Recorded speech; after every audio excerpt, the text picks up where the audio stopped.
Good morning, everybody. Hello, Heather. Thank you for having your camera on. Then I don't feel like I'm alone. Good morning. Yay, Morgan. Thank you for putting your camera on too. All right. Where's the rest of my camera people? Maybe.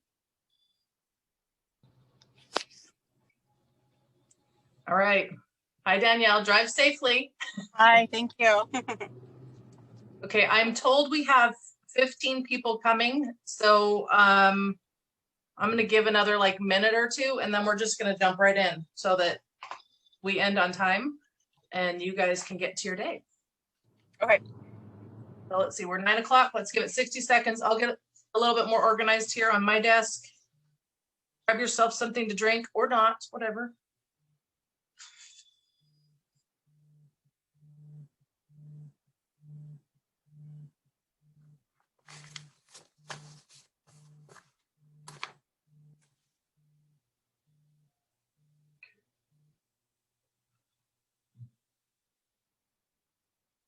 All right, it's 9:01. Let's go for it.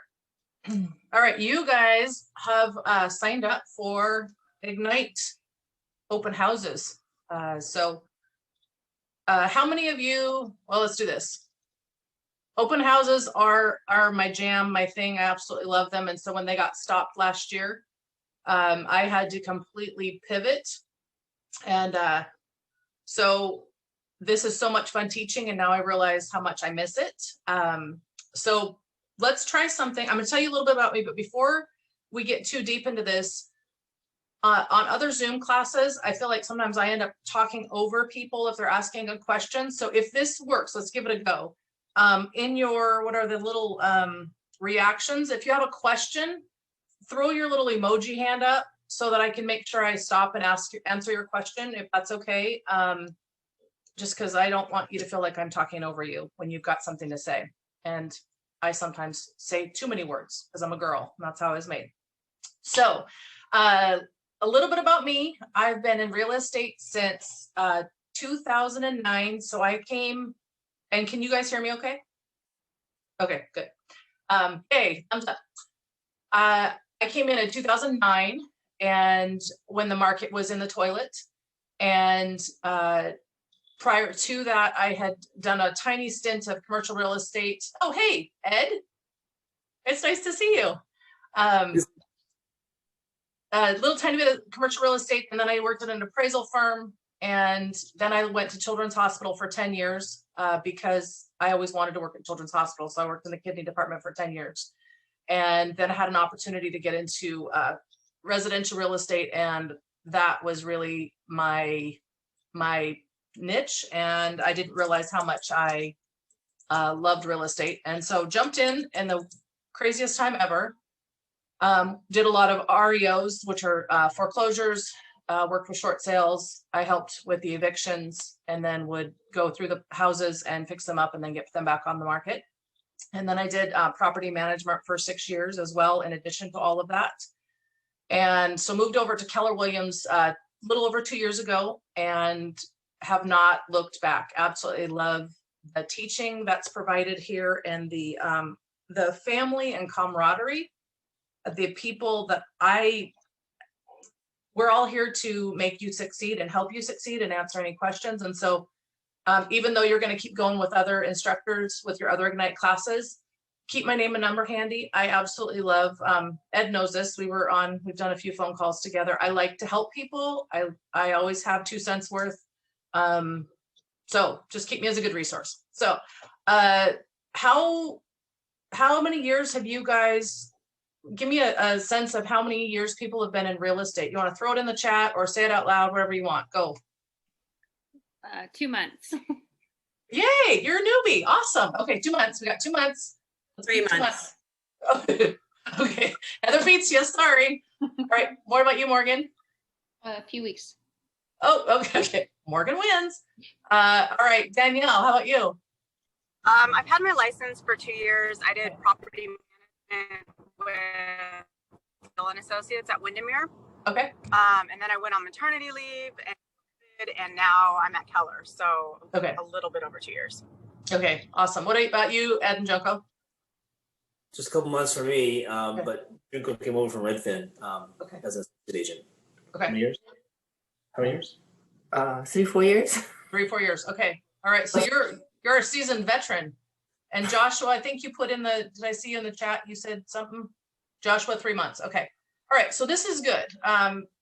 Because I don't want you to feel like I'm being too basic, but if I get too many big words, stop me. And I will also try to stay on task here because I have this whole deck of slides that I'm supposed to be showing to you. So good luck. Here we go. Okay. Let me check my notes, what I'm supposed to tell you. Hold on. They give you like 34 pages for me to know, and then they give me your 34 pages, and I'm supposed to marry the two. And some of this, I'm going to incorporate my experience with open houses, if that's okay, and what I've done that's been incredibly successful, because we will be back into this open house stuff soon. All right, so the first slide, do you guys have your handouts with you? Okay, so just for the sake of not making you stare at slides all day long, let's go to the first page of what successful agents do every day. They grow their business, they lead generate for buyers and sellers. So if it's okay with you, can we just kind of have a conversation and you guys can flip through your slides, and someday I might put a slide up and someday I might. Is that okay? Okay, because I'd rather this be interactive than you go, oh my gosh, this is 2 hours of pain. Lead generate, lead generate, lead generate. That is what we're going to beat into your heads for the rest of your life. And for me, coming into Keller Williams, prior to that, leads just landed in my lap. Or leads, welcome Susan. Leads, I didn't have to go out and work for them, and I didn't do much business. So when we hear lead generate, even at my stage of the game, it's like, oh my gosh, that means pick up the phone and interrupt somebody's day and be a nuisance. So I've had to flip my mindset of what lead generating looks like. So pertaining to our topic of open houses, prior to coming into Keller Williams, the previous brokerage I was at, the mantra was open houses don't do anything. Don't sell a house. It's just a waste of time. Get somebody else to do it. Just you do it because the seller wants you to. So when I showed up to Keller Williams, Cole Finley teaches a really great open house class. When we are all back in person, you got to take the class. She and I had talked about me starting to teach those classes. So I'm going to incorporate some of what I learned from her class into this, because I believe now than ever, more than ever, you guys are home. This is a great time to get prepared so that when it's time to do open houses, you guys are going to be amazing and go do the stuff.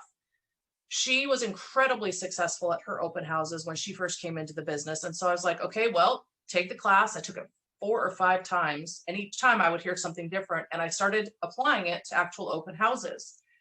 And I was actually getting clients off of the open houses. And suddenly I was like, oh my gosh, these are a lot of fun. You get to help people. Sometimes you're like, yeah, dodge that bullet. I do not want to help them. Or other times you just learn how to be prepared for any odd question that comes to you. So for our first slide of lead generate for buyers and sellers, going into an open house that you are going to set up and present, whether it's online, social media announcing you're going to do this, you're preparing for the actual open house, and then you open the door for the open house, literally open the door. You're gleaning buyers and sellers, and you have no idea who's walking through your door. And so getting some good conversations. One of the great things about Cole's class is she actually does role playing. And so, you get to practice, hello, welcome to my open house. How are you? What are you looking for? There are people that show up to open houses that have agents, or they don't have agents and they say they have agents. And who cares if they have an agent? Like, go in with an open mind. I don't care if you've been in the business a couple weeks or 2 minutes or 5 years. You get the opportunity to host and be the hostess with the mostest of a house, know the market in the area of that area, and just be welcoming.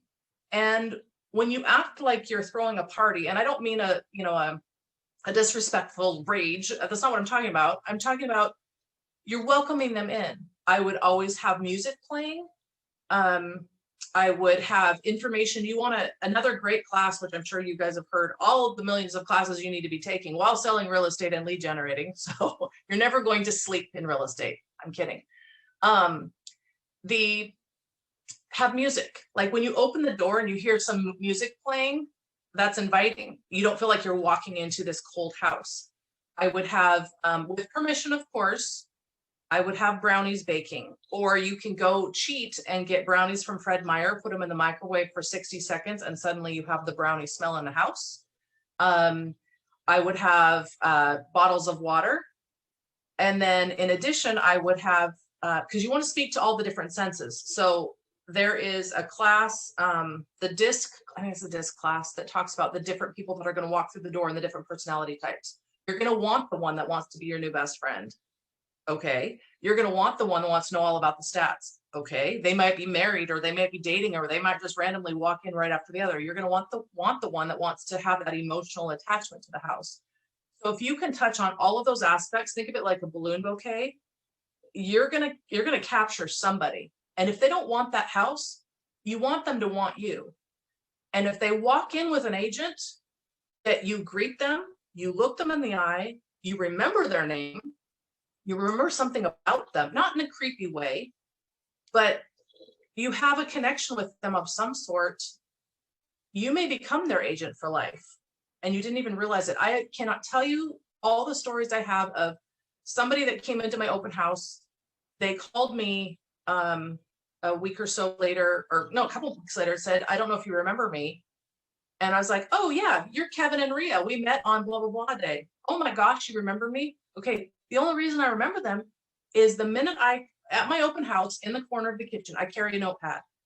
So Betty Sue walks in and I'm like, I'm Jennifer. And she usually says, I'm Betty Sue. So I'll write Betty Sue really fast.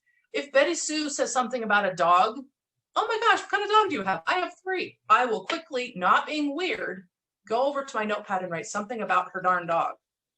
Make a connection of some sort. Or if someone's like, oh my gosh, I've been looking in this area for so long. Find something of value or something you can reach back out to and connect with them. After the open house, I go home and immediately in my phone, I save them as Betty Sue, and I do OH-12101 or 121, whatever the date is. Then I know where I met Betty Sue. It was at an open house. And let me tell you, when Betty Sue calls, I don't know if you remember me. I'm like, oh my gosh, Betty Sue, I do too remember you. You had the dog. And she pauses.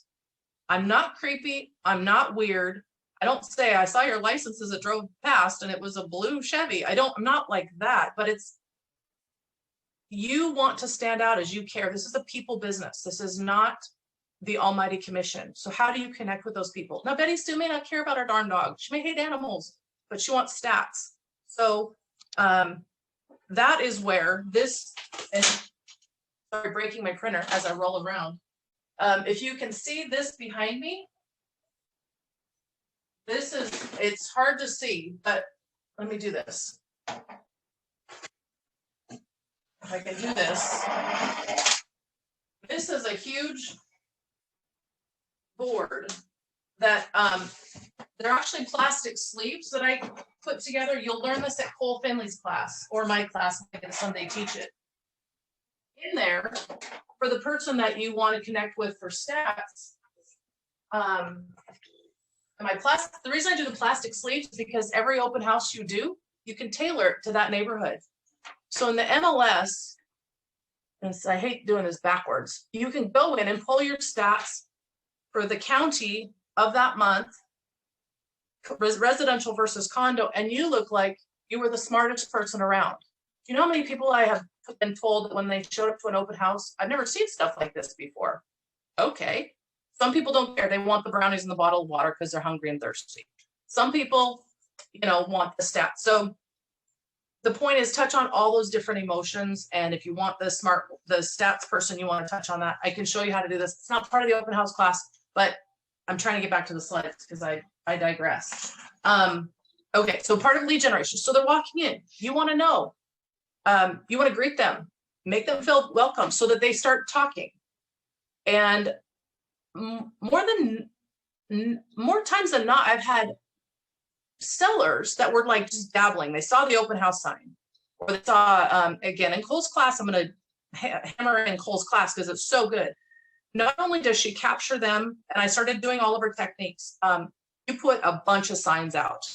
There's a technique for finding if there's a good open house or not. You really need to pay attention to that.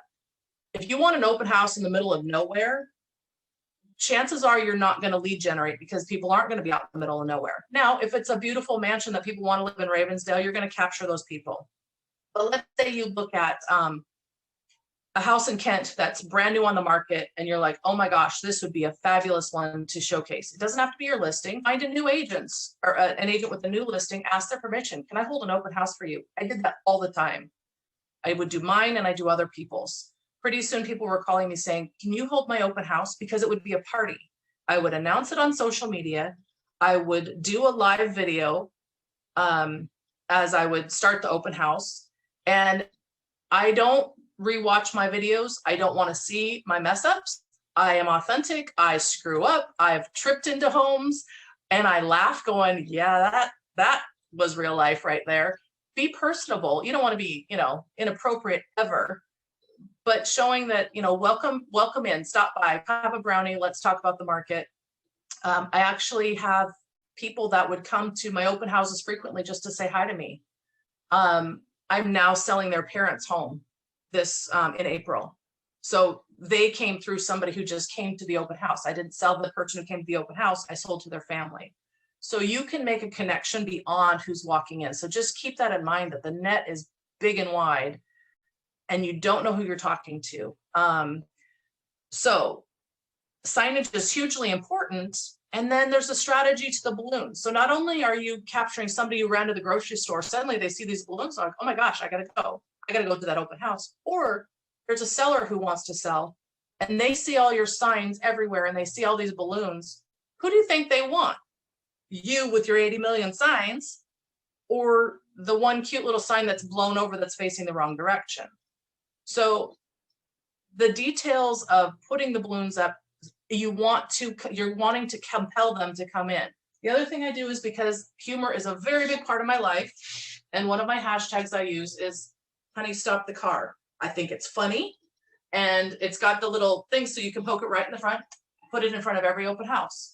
Honey, stop the car. And I'll do a cute little selfie in front of it. Come to my open house today, and I'll put the address. I don't want people to feel like it's stuffy, because I'm not really a stuffy person. So you don't know who you're going to capture, whether it's a buyer or a seller. So just be aware. And sometimes buyers don't realize that you can actually help them sell their house, list their house, and help them buy a new one. I don't know why there's that disconnect out there, but just keep it in mind, because I've had more conversations with people that came in and said, well, you can help us buy, but you can't help us list our house, right? And yes, of course, I can help you do both. And this is a great time to sit down and have that conversation about what it's going to look like. So, okay, we're only on slide 1, people. Sorry, let's keep going. Let's see what slide 2 holds. Oh, the benefits. Okay, benefits. Okay, let's go to the your slide that says, you guys all have the one that says inexpensive, high ROI, qualified leads? You got that one? Okay, those of you that joined late, I'm going to try something new. And if you have a question, put your little hand emoji up so I don't talk over you, and if there's questions that come up in the middle, put your hand up so we can get your questions answered. Sound good? Okay. So let's talk about the benefits in open house. It's inexpensive. It really is. By doing that board behind me, I went to Office Depot, and I think it was like an $8 board. The plastic sleeves, buy a big box. I print, one side is for buyers and one side is for sellers, because again, I don't know who's walking in. I want them to realize, the statistical analytical ones, I want them to realize, oh, she handles both. And then I'll have the actual flyer for the house. I'll slide it in there. There's a really great online tool that you need to be hooked up with the lender. It's called List Reports. Let me pull it out for you guys. List Reports.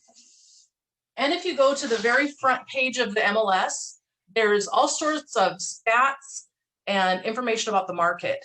You can print one of those and put those in one of your sleeves and strike up a new conversation. Now, I would really highly recommend you know what you put on your board. Like if you're going to put stats, be able to speak to the stats.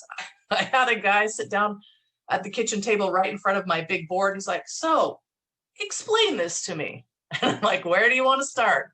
Literally, we went what the market's doing in residential and condos. And I was seriously sitting there going, thank goodness I didn't just print a bunch of stuff and throw it up on there. Like I was able to hold my own. And then he's like, so if you list my house, will you cut your commission? I'm like, no, I won't do that. That's not how my business model works. He's like, okay, I had to ask.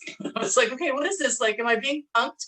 Because you've come in with every question that, in scripts practice, we get to practice this stuff. So list reports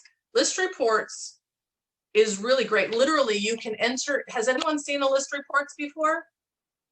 Okay, so Christopher has. Anybody else? Okay, so you new folks, this is really awesome. Sorry, I'm going the wrong way. Literally, you type in the address of the listing, does not have to be your listing. And I would always, again, when you're holding an open house for someone, get permission. May I cook at your open house? I will clean up. Bring all your supplies with you. Do not leave a mess. That's biggest no-no. And, I'd like to make a flyer. So just make sure you're respectful of it's not your open house. This is someone else. This is another agent's. So the great thing about list reports is not only can you have when we get back to leaving printed materials, you can have this flyer on the counter. It talks about schools and restaurants and walkability. There's also a link in the list report. So one of the ways I lead generate is if you don't want to take that flyer, Betty Sue, what's your cell number? I'll just text you the flyer. Now I have her phone number because I'm going to get it anyway, because I get it through, first of all, I have everyone sign in. If they don't want to sign in, I rarely have anybody not sign in. I usually say, hey, here's a sign in, please go ahead and sign in, and then head to the kitchen. I'd love to know your thoughts after the open house. I don't really leave it as a, would you like to sign in? I don't want to ask them. I want them to sign in. The point of this is to gain business. You're going to get silly email addresses like Harry Potter 123. Okay, fine. Let it go. It's not Harry Potter. He did not show up to your open house. Don't get excited. Hey, Jennifer, So, yeah. real quick, Yes. where website did you go to get the list reports? Where did you get that? It is actually listreports.com. Oh, And okay. so, yeah, so mine is with my lender, and you can only be with one lender at a time in the list reports because they also get a shout out on the flyer. So really handy, because then you can, Betty Sue, give me your cell number. I'll just text you the flyer right now. Now you can share that flyer with your relatives, because maybe Betty Sue's husband's not with her and she wants to share that with him. Now you've got Betty Sue in your phone. And 2 days after the open house, hey, Betty Sue, it was so great to see you on Saturday. Did your husband have any questions about the house? No, he hated it. Okay, you actually had Betty Sue. She really gave you her real number. Now you've got a connection. What did he hate about it? Don't be weird. But the point is, you've lead generated. It wasn't the right fit. Well, what are you looking for? So get their phone number, share the list reports. You can also use that on your social media. I'll do a little on Facebook. I'll add that and it pops up. And I've actually had people that, how people watch your social media and you're like, you don't realize they're watching until they share something out or they like it or they make some weird comment on it. I've actually had my list reports shared out by people that I was like, oh, I didn't even realize we were friends. So you can kind of capture getting the word out of having another event, come to my open house, and you throw the list reports in there. Now they can see it's the right schools. And the schools can be off a little bit. So double check the information, because boy, I've been at open houses when someone picked up my flyer and said, you got the schools wrong. And I was able to address it because they were right. But like the border was literally across the street and I knew it was a conversation. That goes back to the other lead generating suggestion for you guys. This is all, and I'm the biggest cheapskate. So when we're talking about our first bullet point of inexpensive, I do not blow $1 million on these events. I do not. Again, I'm a cheapskate. I love to shop at Goodwill. I want to shop at Goodwill and look like I shopped at Nordstrom. That's my motto. So inexpensive is the key. So list reports, it's free. Get it with your lender. Facebook, it's free. Instagram, it's free. Open Home Pro is also free. Who's heard of Open Home Pro? Okay, Heather, anybody else? Okay, few of you. Okay, so let me show you. Let me see if I can actually do this so I look like it. So it looks like this. There, Open Home Pro, sort of. Sorry, it's not coming through. I have a cute little tablet that I actually put into a stand that I got from Amazon for $30. If you want to know what it looks like, I was going to drag it in here, but my office is literally on the exterior of my house and it looked like I was running away from home, so I decided to leave it in my house. But with Open Home Pro, I put it into the stand. So when you walk in, it looks like kind of like at BECU when you walk in and you have to type your, I'm here to talk to somebody about all my money that you've taken. You type it in there. And on the front of the Open Home Pro, you can actually make the picture that they see when they walk in, the picture of the house that they're at. And so it's interesting. Right there, you can tell who's paying attention to the details. Oh my gosh, that's the house we're in. Yeah, it is. So it's kind of funny to watch when people pay attention to that. They type in, you know, it asks for their name. Do you have a name, contact information? It does say, are you working with an agent? Yes or no. And you can tailor these questions. I tailor the fourth question of, do you like dogs or cats? The reason I do that is because I can always tell when they made it to question 4 because they start laughing or they're like, I hate them both. And I'm like, okay, I got you through the name, I got you through your contact information, and now I know you can't stand animals. So and sometimes they'll say, you know, I like both. And then I'll say, okay, what do you have? And they'll say, I've got a gerbil or I've got a parakeet. And so it starts another conversation. Run over to your notepad without being creepy and write down they have a hamster or, you know, a dog. So you can capture some information already about the people by the Open Home Pro. Open Home Pro, again, we're going back to lead generating. It downloads, and I've learned this the hard way. When you shut the open house down, because you can put in a time of 1 to 4 on your open house, when you're done at the open house, there's a little button that says end open house. And then it'll say email you the information. Click that button before you leave. It will literally drop all the contacts into your email right then. Now you've got it. So now you've lead generated. You've learned some interesting things about these people. You've learned that Harry Potter may or may not have been at your open house, but you're not sure. It's likely not. And you've got free leads. This costs nothing. So still inexpensive. Your brownies. Oh, Esther. Yes, I see Esther, you've raised your hand. That worked really well. I did raise my hand. So do you have internet access? Very good question. Sometimes yes and sometimes no. So how I work around that is I make sure I have my hotspot set up in case I need to make it on my phone. By doing that, I also make sure I have a power cord because you're sucking the life out of your phone and now you're at somebody's house and everything is going through my phone. So I'll have the music going through this iPad for my open house music. I will have the Open Home Pro. And sometimes it's all had to come up from the hotspot on my phone. So that's a really good question. Did that answer it? Yes. Okay. The other thing too is make sure that before you leave your house, you've updated your key on your phone. Because if you get into a remote area, there's nothing worse than having a car full of balloons and brownies. And hey, you want to see the outside of the house? That's about all we're getting today.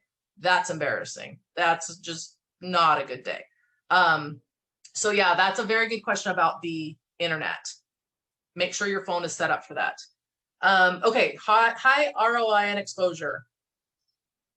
I really believe that just like we all have clients that are looking for their house in their pajamas late at night or first thing in the morning, they're doing the same thing with the open houses. Again, not right now. Like, get prepared. We're gonna get back to having open houses, and they really can be a lot of fun and a great way to connect with people. But how do you capture them? So I make it inviting. I don't give them all the details. You know, who needs a brownie and some information about the market? You know, come join me at my open house, and I'll have a picture next to my cute little honey, stop the car. I want them to want to come see the house, and whether or not they're going to buy doesn't matter. They may know somebody that's going to buy, or they may go, you know what, after talking to her, I think this might be a good time to consider selling or buying. So the amount of business I've done off of open houses is far reaching. If the person seems closed off to you and doesn't want to have a conversation, it's okay. You don't know where they came from. You don't know if someone's dying in their family. You don't know if they've just gotten horrible news. You don't know where they're at. If you treat them with love and kindness and, come on in. Would you like me to take you on a tour, or do you want to do it yourself? Do you have any questions? What else can I do for you? Leave it at that. Some of the most brisk people have turned around and called me, and I've gotten to represent and help them.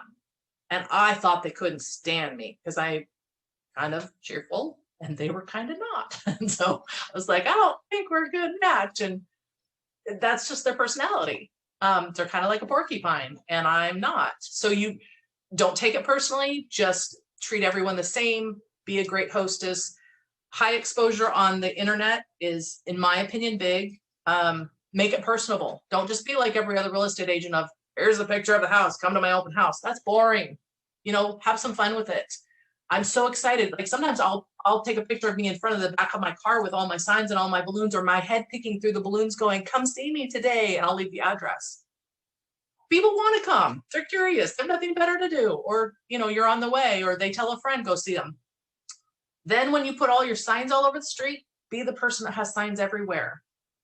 If you can I found an agent that was actually getting out of or moving from our area to California, and I bought his signs really, really, really cheap. You can get them refaced with your information.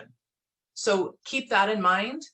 I highly recommend, I know signs are expensive, and if you're new to the business, again, let's go back to, I'm a Goodwill girl that likes to look like she shops at Nordstrom. It's expensive to start in this business. It just is. So when someone's telling you, go get your license and go get your sign and go get your cards. And oh, by the way, you need this. And by the way, go sign up for all these classes that might cost money. Suddenly you're like, oh my gosh, like I need a GoFundMe page for my career. You don't want that.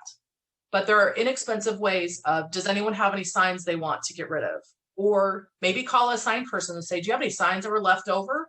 That somebody, like the dry cleaners. I don't even know if they do this, but just an idea. Do you have any signs left over? Or see if you can make a couple payments and get your signs. I highly recommend, do not borrow signs with another agent's name on it. I have watched this. You're advertising them. Like, I don't care if you've been in for 2 seconds or not. If you've got 4 signs, make it yours. Let it be your name. You're selling somebody else, and we want your name to be, oh, there's Morgan again. There's Amanda. I see your signs everywhere. That's what you want to hear. There's a strategy with the high exposure when the signs are out with balloons. I always went to the dollar store and I got red and silver. Red reflects the cloudy days. So I would do 2 red and 1 silver. And then on Sunday days, I'd have the 2 silver and 1 red. And it looks like there's a party. And then I'd make sure, like those garage sales that have the signs and then they like run out of the same paper. And then they start a whole new color scheme. And you're like, am I at this right garage sale or not? Does anyone garage sale, or am I sounding crazy? Okay, good. You have pink signs and all of a sudden the signs turn to yellow and you're like, where'd the pink signs go? Make your signs make sense and be consistent, leading them to where they're going to go. So high exposure when you're actually the day of. I do go knock on the door to the neighbors. Again, right now, anything I say, remember, I get we're in COVID, I get it. Knock on the door. Hey, this is Jennifer with Keller Williams. I just wanted you to know we're not having a party. Actually, we are. We're having an open house today. I wanted you to know that you're welcome to pop by. I've got some brownies and I've got some bottles of water. If anyone blocks your driveway or gets in your way, here's my card. Would you please reach out and let me know? I do not want to be a bother to you at all today. Just want you to know what's going on. A, you're trying to take care of the neighbors. B, you just handed your card to them. Oh, Esther. Oh, wait, sorry. Okay, I'm not paying attention to the hands raised. I've got 2 hands raised. Who has their hands raised? Christopher. Go, Christopher. Yeah, an idea that me and my friend at the office are flirting with right now is doing virtual live open houses. Yes. But with still putting up A boards and putting a large QR code that leads to the live streaming, so that the A boards will point towards where the house is, right? Yep. So they can still drive outside the house and not be able to go in because of COVID, right. But they can still see the outside. Yeah. And then they can log in because the QR code will lead them straight to the live feed and be able to see it. At the same time, it gives me something to put onto social media. So It's brilliant. it's like multiple ways of production, and it's way more, I can put up more signs than normal because I don't have to only put them near where that is. I can put them in just big traffic or high traffic areas. Yep. I would also encourage you, like on your, virtual open house, so that people aren't going up to the door knocking. Oh yeah, no, yeah, we're gonna put a we're still working on the wording, but yeah, it will have virtual in there. We're trying to figure it all out between today and tomorrow, so that we can start doing this with everyone. So it doesn't have to be even I'm on a team, but it doesn't have to be our listings, just listings in general. Yep. Just to have more, stuff for Facebook, more, traffic. More content. Yeah. Yeah. Yep. Esther, you had your hand up too. I guess I never lowered my hand, but I just posted in the chat Wendy Lunt's drive-by open house system. I put the link for her. Oh, that's good. I love Wendy Lunt, by the way. Yeah, I saw you on the class on Tuesday. But, Oh, yeah. yeah, she does the whole QR code thing, Chris, that you're looking for. And also she has signs that you can order and they'll be there the next day. And they're really, really cheap for doing the QR codes and things like that. So you might want to look into that system. That's a great suggestion. I'm gonna actually, sometimes in these classes, just a little tip, I don't know if this is helpful to anybody. I will actually open a Word document and I will be taking notes. Like I'm gonna copy this link over into my Word document so that I always have something to quickly put links in after the fact, because once we close out, we won't have it. That's a really good suggestion, Esther and Chris. I anything we can do for virtual, get your permission as appropriate. Here's the other piece too, tagging along with what Christopher said about exposure. All the open houses that I did in 2009, no, it's been long. I won't even use years. The last full year I got to do open houses, they were on every social media platform, and I wasn't obnoxious. People would come into my open house and go, "Oh my gosh, you're killing it in the business," and I'd laugh because I'm thinking, "Oh yeah, I'm killing it," and they thought every listing was mine. They're not, but the general public thinks that. Are you Christopher or Chris? What am I supposed to call you? Sorry. You can call me Chris. Okay, Chris. Call me Mr. Wood. Chris. They think that they're all my listings. I'm like, they're not, but that assumption is you are. So when you are new to the business, anybody that is new and wants to start doing the virtuals, I think that's a great idea, because now people are going to think that's your list, and you're not trying to deceive. That's not the message behind it. You're not going, this is not my listing. You don't need to say that. And even in real life, when we're back to doing open houses, you're providing information about this house to a big population, as well as your lead generating. That's the whole point of this. Okay, qualified leads from one listing. Let's talk about qualified leads from one listing. Yeah, real quick. Yes, What I've said at previous open houses, is I don't tell. Until they ask the question, like about the owners or something like that, I'm like, oh no, this isn't my listing. This is my friend's. I'm just doing this for him. Yep. Right. Which most of the people I'm doing listings for are my friends, right? Or doing open houses for. So I'm not lying. But at the same time, it makes it seem like, oh yeah, no, I help people out. I'm friendly. It just puts that positive vibe in there. You're a team player helping your friend. Yep. I'll say similar. I'll say, oh, I'm the host today. It's Chris's listing, and he's given us the opportunity to present it to you today. Now it's like, oh, it's Chris's listing. Okay, but you're here. Oh, like they don't have a clue. Yes, you want to be a team player, because we never want to disparage any other agents, even if they're crazy and nut jobs and you never want to deal with them. Never, never, never say a negative word. This is a very small world. It's a very small business. When someone walks in, oh, your hand's still up. You want to still say something? Okay. Right. Look at me. I'm paying attention to the hands up now. Everybody throw your hands up. It's like a party. I'll ask some leading questions. Oh my gosh, I'm so glad you're here. Thank you for coming to the open house. How did you see us? Because I'm hoping it's the balloons. Oh, I live next door, or I saw you on social media, or because I want to know what's working. And then I'll say, as we talk, have you written some offers? Oh yeah, we've written 12. Oh my gosh, who's your agent? Because if they've written offers, they've got an agent. Well, we're working with 4 agents. Okay, poke me in the eye. I don't want to be number 5. Tell me what's working to, poke at it a little bit. Who cares if they have an agent? They may have a connection with you and they're like, I want her or him to represent. They seem like they care. They remembered I have a gerbil. They remembered my name. Thank you so much, Danielle, for coming today. V8. What? Remembered? Chris likes V8 juice. Okay, right. Chris likes V8 juice. It's the details. Like, remember his name is his name. Chris, I'm so glad you showed up. I'll touch bases with you on that information you needed. Morgan, you raised your hand. Go for it. So for the virtual open houses, Yes. how much interacting with the people that are watching or like streaming your open house, how much interacting are you supposed to do? And are you supposed to show yourself then, or just keep showing them the house? I personally would do a mixture of both. Okay. And I will be full disclosure. I've not done a virtual open house. I've done Facebook Lives at my open houses. I want engagement. Okay. So I'm the girl that, like I said, I will trip in. I will have the camera going sideways. I'm like, sorry guys, technology, bear with me. I'm human. I screw up.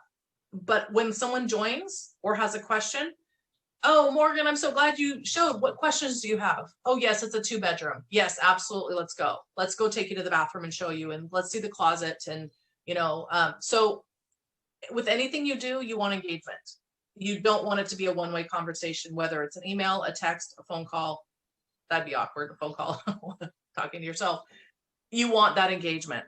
So would you be able to do Instagram and Facebook at the same time and both receive comments and questions from both of them?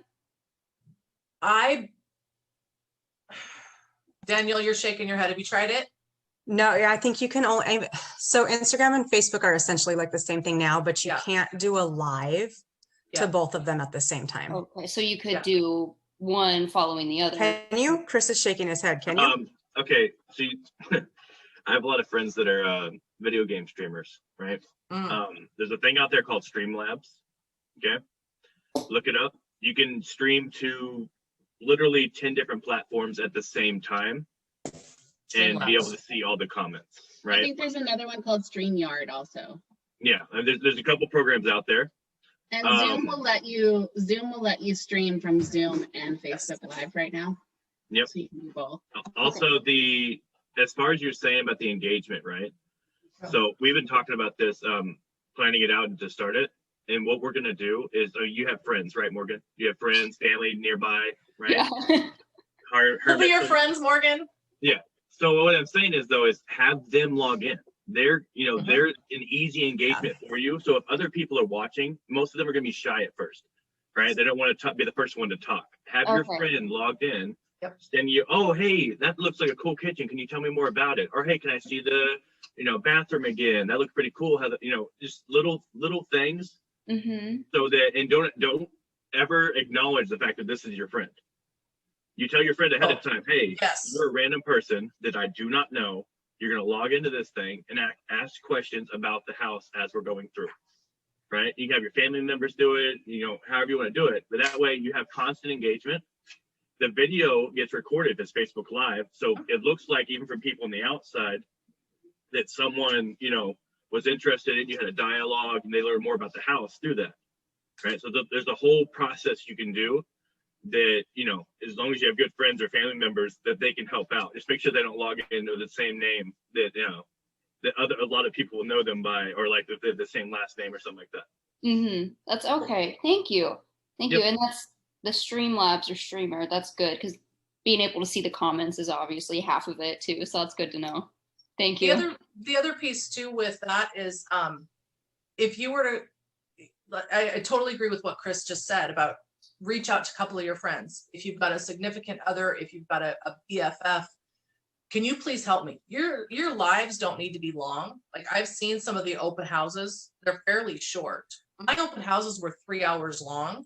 And sometimes I would have such a full house and so much fun we would go an extra hour, not on purpose. I would come home so exhausted, but I was like, that was a good open house because people didn't, and they didn't want to leave, not in a weird way. Like it was a constant stream of people. They were getting information. They had a live person in front of them. I had an insurance agent come with me one day. I had title reps and lenders offer to come with me because now you've got live people. So by having maybe even on your live, see if, you know, you get somebody else to join you on your live and ask those questions because nobody wants to be the first person to say, will I fit in the bathroom? I'm a 6 foot tall man. Mhm. I've had more men crawl in the bathtubs at houses to see if they fit. It's the funniest thing. It's not the women, it's the dudes that want to see if they fit in the bathtub. So that engagement is huge. And I appreciate the I wrote that down, Streamlabs, because I've done some stuff on Zoom that fed out to Facebook. And then I could see in the lower corner that it stopped streaming. And I'm like, I'm in the middle of something. I cannot troubleshoot this. So we're just going to pretend that it's still working. So I appreciate that. What other questions do we have on that? Anything? On lead capture. So the nice thing, we've set up some smart plans and things to lead capture the, the open house registration, the virtual open house registration via Zoom, right? And that's an easy way to sort of lead capture. But if you just do just an ad hoc Facebook Live, is it easy to lead capture everyone? Or do they have to make a comment or something? You know what I mean? Like, do you miss people? And I guess these are small numbers, so maybe it's not like hundreds of thousands, but can you lead capture everyone in Facebook Live easily? I have thoughts on that. Does anyone else have anything? I guess this is no problem. Okay, That's so they're saying you just look in the recording, I guess, and you just can see them all. Is that what you do? Manual. There's a couple of avenues to do it. So that's the cool thing about QR codes is, I mean, one, you can have multiple, but they can also do multiple things, right? Especially if you're using platforms like Zoom, you can build lead capture into the platform, right? When you go into the advanced settings, you can actually make it to where you capture certain questions and their phone numbers and all this information before they're even able to log in, right? So Zoom, that makes about just Facebook Live. So you go through Zoom to register then. Is that what you're doing? You're putting questions. But I can do this. The QR code will lead to Zoom, right? But I can stream from multiple platforms from my phone at the same time. Right. So my stream is going out to multiple, but anyone who hits that QR code for the virtual live open house will go to the Zoom, which will make them put their information in before they can get into the video. Right. So I'm hitting multiple platforms and it's going out to multiple, but anyone who hits the QR code, it's all, captured. Makes sense. Yep. Perfect. Thank you. The other piece too is I would try, even with in-person open houses or virtual, have something that they want to reach out and ask you a question. They want to know information, or are you curious where the schools are? Or are you you want them to ask you a question so that you can provide an item of value and you are the bomb diggity and you are the expert. I had somebody call me yesterday. And I've been in contact with this person for a while. And he said, my daughter's car was stolen. Her navigation was taken out of the car. We need to have a house rekeyed. I called you. Who do you know? I'm like, okay, I've apparently become the expert for all things criminal. And I actually had a suggestion for him, but that's what you want to be. I want to know that for Chris, like right now, I'm like, Chris is my QR code expert. I'm going to sit down and, exactly. You're going to take the next hour, Chris. You're in charge. I'm handing the baton. So that kind of thing. Like, I don't think, even with COVID, we've had to get creative. Like, we would have done this in person. And I think our class size would have been smaller in person. But with Zoom, we all can sit and do this, and we have a full classroom. Same's going to happen with our open houses. I will go back to in person. I also need to add the virtual. I love the face-to-face contact. And I think actually when we're released to move about the cabin, I believe my open houses will probably be beefier than ever because people long for that connection. They don't want a screen. Now, at the same time, the screen has worked magically with this kind of thing. So I think getting prepared to be in person and continuing learning those skills with QR code, that you get that funnel, you want the information. Here's the kicker. It does no good if you capture all this information and it just sits there. Zero good. You must do something with the information. You have to. That's the part of your 36 touch, and that's the part of your events for people. It's the part of reaching out. That's why I have in my phone, I've got a million contacts, and they first and last name, open house with the date. I want to remember these people. I don't care if they call in 8 years. Now I should have called them in the 8-year period. But the point is, it's great to have all these ideas. If you do nothing with them, hang up now. You know, you also don't want to vomit real estate on everyone. Like, there's a lot of people struggling. They don't want to hear, I'm a new agent. You want to buy or sell with me? Why should they go with you? Come from a place of, do you need your gutters cleaned? I have got some great connections. Do you need your roof cleaned? We're coming into the springtime. Go look on Pinterest of things that need to happen this time of year. And as new agents, I've got a great resource, or reach out to your clients. Hey, I want to get some really good vendors that I can share with my clients. Betty Sue's my new name today. Betty Sue, who do you have that you've used as a window washer or cleaned your gutters or done your yard in the last couple months? Now you're reaching out to Betty Sue, not about if she wants to buy or sell real estate. Betty Sue, I'm trying to get some good people to help support small businesses and help my other clients. Betty Sue's like, oh my gosh, she trusts me. She wants my opinion. That's awesome. So, and then, is there anything you need, Betty Sue? How are you doing? How's the family? Go back to you guys know that Ford conversation people talk about? Family, occupation, recreation, dreams? Yes, I think I got it. Yeah, check on her. But you've now had a work conversation. You're helping a small business. Now, if she gives you the name of a landscaper or a window washer, reach out to them.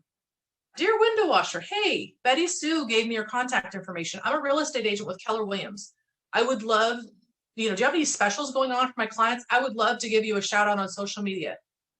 What small business is going to say, no, thank you, please? I have enough business right now. No, thank you. Like, you've now made a connection. Can I send you my business card so you have the name connected to the referral? That'd be great.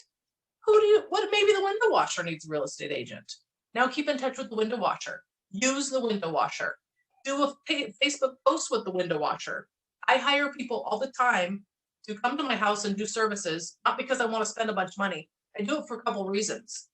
I had ProCare. I had them come clean my windows during COVID when they actually could do that. And I said, hey, would you be willing to do a social media post? Get permission. The guy stood 6 feet away, had his mask on. We did a picture. I have more people that call me still, and I put it out on my Google business page, Wendy Lunt. Go take her any class Wendy Lunt can give you on marketing. She has a great several classes on your Google business page.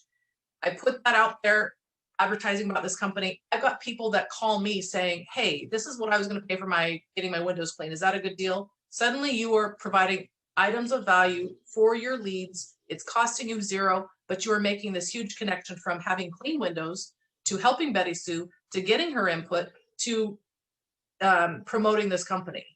So it's like you've created all these different lead sources that's cost you this amount of money, yet you've become the expert.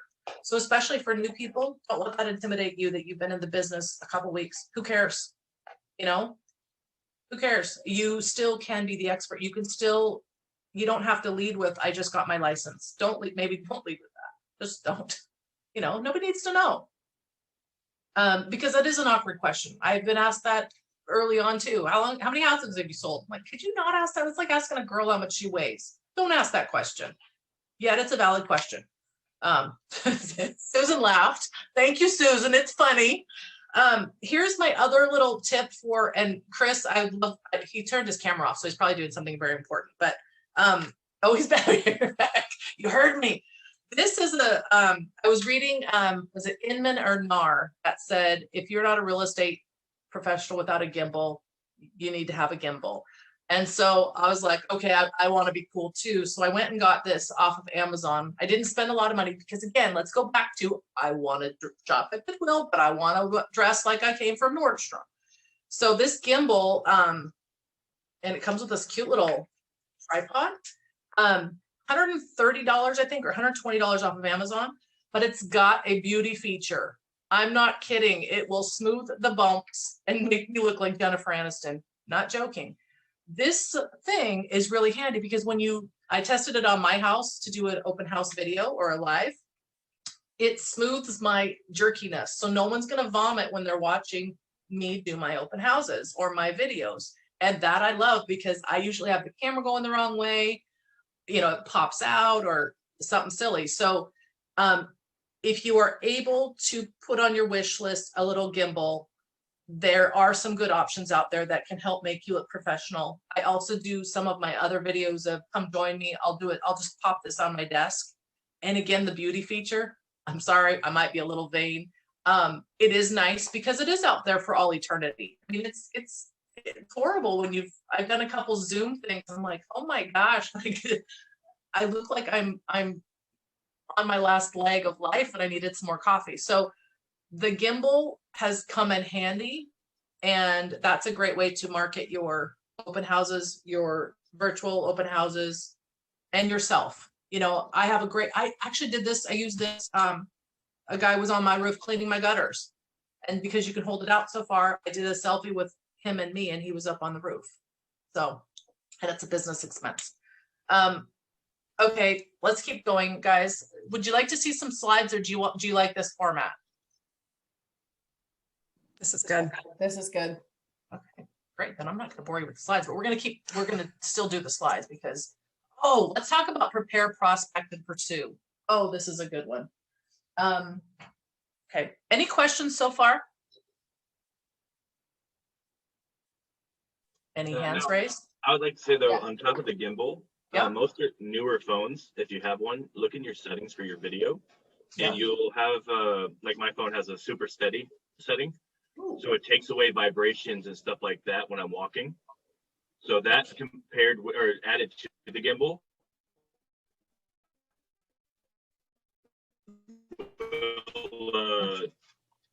Make walking, but you don't want it to be bumpy, right?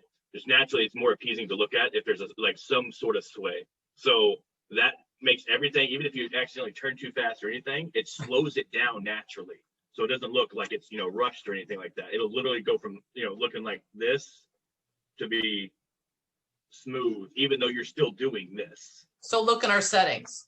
Yeah, look in your settings. It should be called, I know on Samsung it's called Super Steady. I know iPhone has one. I don't remember what it's called, but it will help a lot with videos and just make it look extremely smooth and, almost like to that next level of production. Okay. Will I look like Jennifer Aniston in it? I mean, I think you're always going to look like Jennifer Aniston. Chris, you're my new favorite. You and that V8 juice. Now I want some V8. Okay.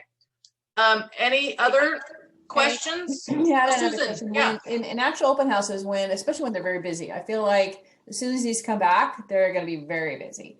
So if you are doing it by yourself, and how do you deal with not being able to talk to everyone, or as they come back through and they're about ready to leave, what's a better, there's no way that this is a good question. So what did you think, right? What's a good closing question or follow-up question? First, can we talk first about there's so many people that you don't know what to do? If you suspect that's going to be the case, and I kind of agree with you on that, I would try to get someone else there with you, not another agent. Now, I love to have new agents mentor and shadow me. So that's not what I would not invite a seasoned agent to do that with me. That's a waste of their time. And be very clear. I'm really clear with my folks that are shadowing me. And I mean this with all the love in the world. So please hear my heart. You guys have just met me. I'm not about the almighty dollar, but this is a business decision for me. So I'm out there to get business. So I will be really clear with anyone shadowing me. These are my leads. You're welcome to join and shadow, but I'm the contact person. You're not, they're my leads. And I'm not doing that to be harsh. It just is. I'm doing this to get leads and to make money and grow my business. But I want, we're not supposed to use but, and I want, just like Cole showed me what to do, I want to show other people what I've done. and the success I've had. I am still friends with people that came through my open houses. I am not kidding. Like, I don't need more friends in this world. I don't need any more BFFs, but I've got a really great network and a really great connection. And especially during COVID, I was able to reach out to those people and say, hey, Susan, we met at an open house. You know, since we can't have open houses anymore, I wanted to check on you and your family. Like, it is a great networking resource thing. So, see, I was born with a lot of words, Susan. So, I would invite a title rep to be with you. I would invite an insurance person to be with you. Yeah, I was thinking, or do lenders Or do lender. that as well? Who? Lenders? Yes, I've had them all join. And Yeah. and I ask them to bring information with them. And I get somebody that I've got a good vibe with. I'm hosting an event. I'm hosting a party. I do not want someone that's going to throw up real estate or insurance all over them. I want someone that says, hey, do you have information? Or do you have any questions that I can answer for you? I had one open house that was so busy in Bellevue, my insurance agent, and I love him dearly. He's just such a funny, good man. He was actually helping tour with them. So we would kind of tag team it when it got too busy. You are responsible for that house. So I take it very seriously I want to make sure I know where everybody is. And I want to make sure that people are not carting off boxes of things that do not belong to them. So I would try to be near the front door, not in a weird way, but welcome them in, make sure I kind of took a gauge of who was with them. There were a couple of times that things were going on outside and I felt unsafe and I shut the open house down. I was like, it's not worth it. I'm done. Out, done. You know, I'm gone. So from a safety perspective of a lot of people in, when I get there, I always let somebody know where I am if I'm doing it alone. I make sure I check during my foreclosure days, I had to deal with squatters. So there were times I would show up to a house and there would be people there or a door would be left open. And I got into I didn't have any bad things happen, but there was opportunity. So I check my parameters first. I sound like I check the parameters. I do. I let somebody know I'm here. I'm done. I always have a check-in person.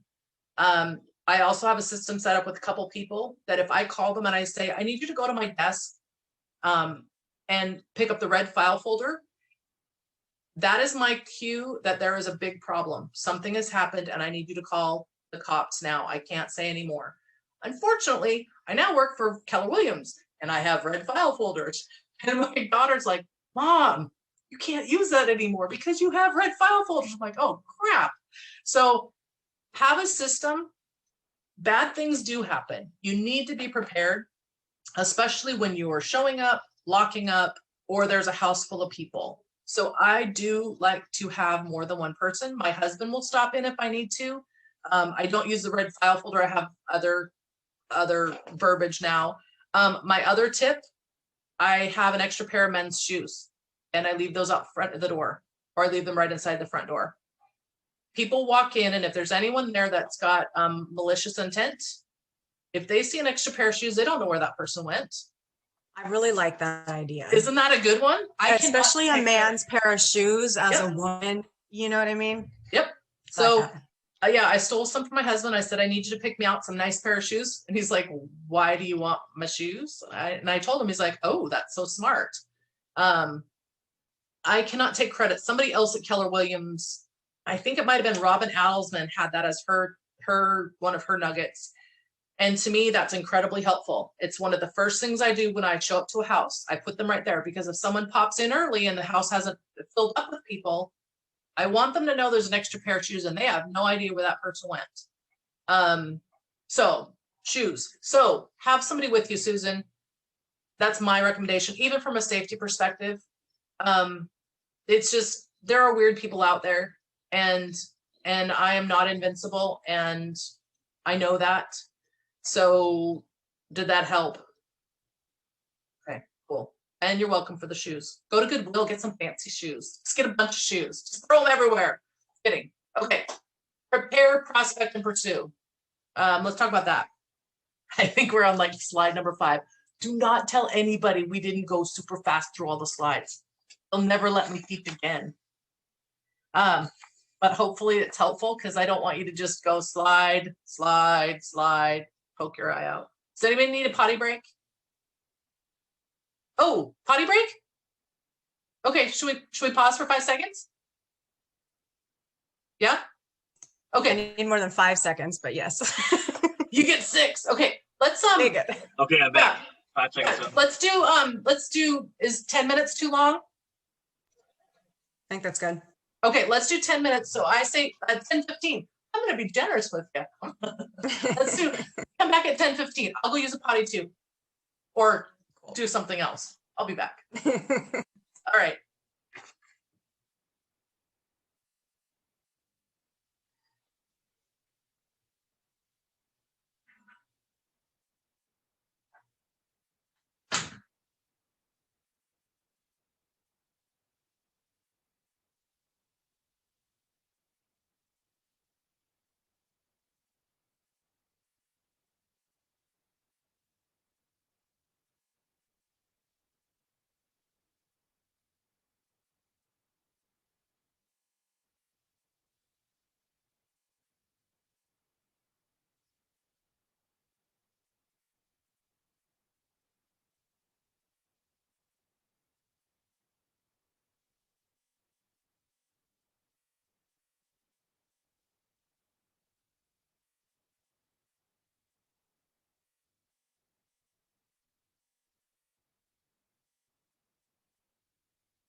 Hey, Jennifer. Yeah. It's Esther. Okay. Did you, I missed the first 15 minutes of the class. Did you, talk about like what your signs say or how many signs you have? Like, I did not. I don't think I did the first couple minutes. At some point I did talk about a lot of signs like on the corner. Cole Finley's class, her open house class, goes into the strategy behind choosing an open house, and part of it is pulling it up on like Google Maps and seeing the intersecting streets and then putting a sign on all the corners with balloons. okay. So I did touch on that a tiny bit. So do you know when you see open houses in the past where there's like one sign on the corner? Yep. Go for 4 or 5 signs. Okay. And have them like a garage sale, frequently. And they're just like the little ones, right? I don't do little. No? I do the big A-frames. Okay. I do the big A-frames, and I had these made. Can you see these? Yep. Oops. They actually are like in person kind of cheesy looking, but they rest right on top of my A-frame with the little, I'm so backwards with this technology stuff. Jeez Louise, this is almost entertaining. You're doing great. This right here. Yeah. Rests right on. Okay. And then when people are driving by before the open house, they know it's from 1 to 4. So there's kind of supposed to be a sense of excitement. Okay. But you also get those neighbors that understand at 4 o'clock I shut down. Unless it's going really well, we'll keep going. So the more signs, the better. And I do balloons on all of them. Okay. There's different versions of should you use Mylar or not. I'm a cheapskate. You probably have heard me say I shop at Goodwill, but I want to look like I will look. I love it.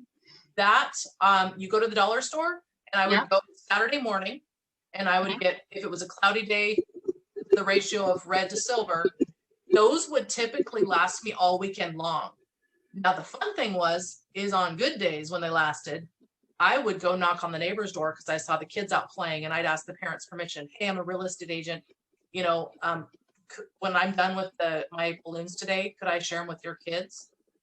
Dude, that's like handing ice cream to people. Kids loved it.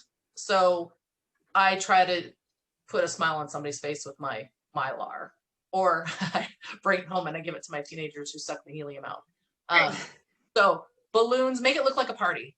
Make people want it. Set yourself apart, because there may be somebody that's going to be a seller that says, I want Esther. She has balloons all the time, so that's my opinion. You're doing the bigger Mylar ones, like not the cheapy ones. I do the 99-cent ones. Yeah. I went expensive because someone had said, don't do Mylar, go the nicer ones. So I was like, well, I gotta do that. They didn't even survive through half the first open house, and it looked really stupid. These sad, dangling, wrinkly things I was like, nope, I'm gonna go back to what worked for me. Yeah. So you find what works for. Oh shoot, I should have grabbed it. Okay, we're not gonna have time. Dang it. Go find me on social media. Yep. Jennifer Sue Thompson. On my Instagram, there are videos and posts. Instead of balloons, because we're such rainy weather here, I went out to Amazon and I bought the windmills. Okay, so I bought them at those. the dollar store in July because I did Ignite in July, and the Koala person, she has the little windmills. I have one, I can go get it, but I bought like 8 of them because that's what she used also. I would do 2 per sign. Okay. And mine were red and silver, and so when the wind blew, and they could rain and they wouldn't get wrinkly. So I started using those. And then on nice sunny days, I would add sometimes balloons, but I started going for because again, I don't want to spend $1 million on balloons. And in this weather and then I had one where apparently somebody decided they needed balloons for their children's birthday, I'm guessing. So all my balloons are gone. I'm like, well, I hope it put a smile on your face because you're ruining the signage. So I also have all my signs ready to go. So in my cubby, in my garage, my even right now, as I'm picturing it, all my windmills are already pre-taped onto my signs. Okay. Because when I would go set up and I'm standing there along the side of the road taping, it's like, so that ties in with our prepare, prospect, and pursue, because get prepared. Right. You want to be prepared when you pull your car out of the garage or carport or whatever it is. You're ready to go. You slap the signs with all your balloons and whatever. You're ready to go. But yeah, the windmills are a great idea. And your Instagram has pictures of that?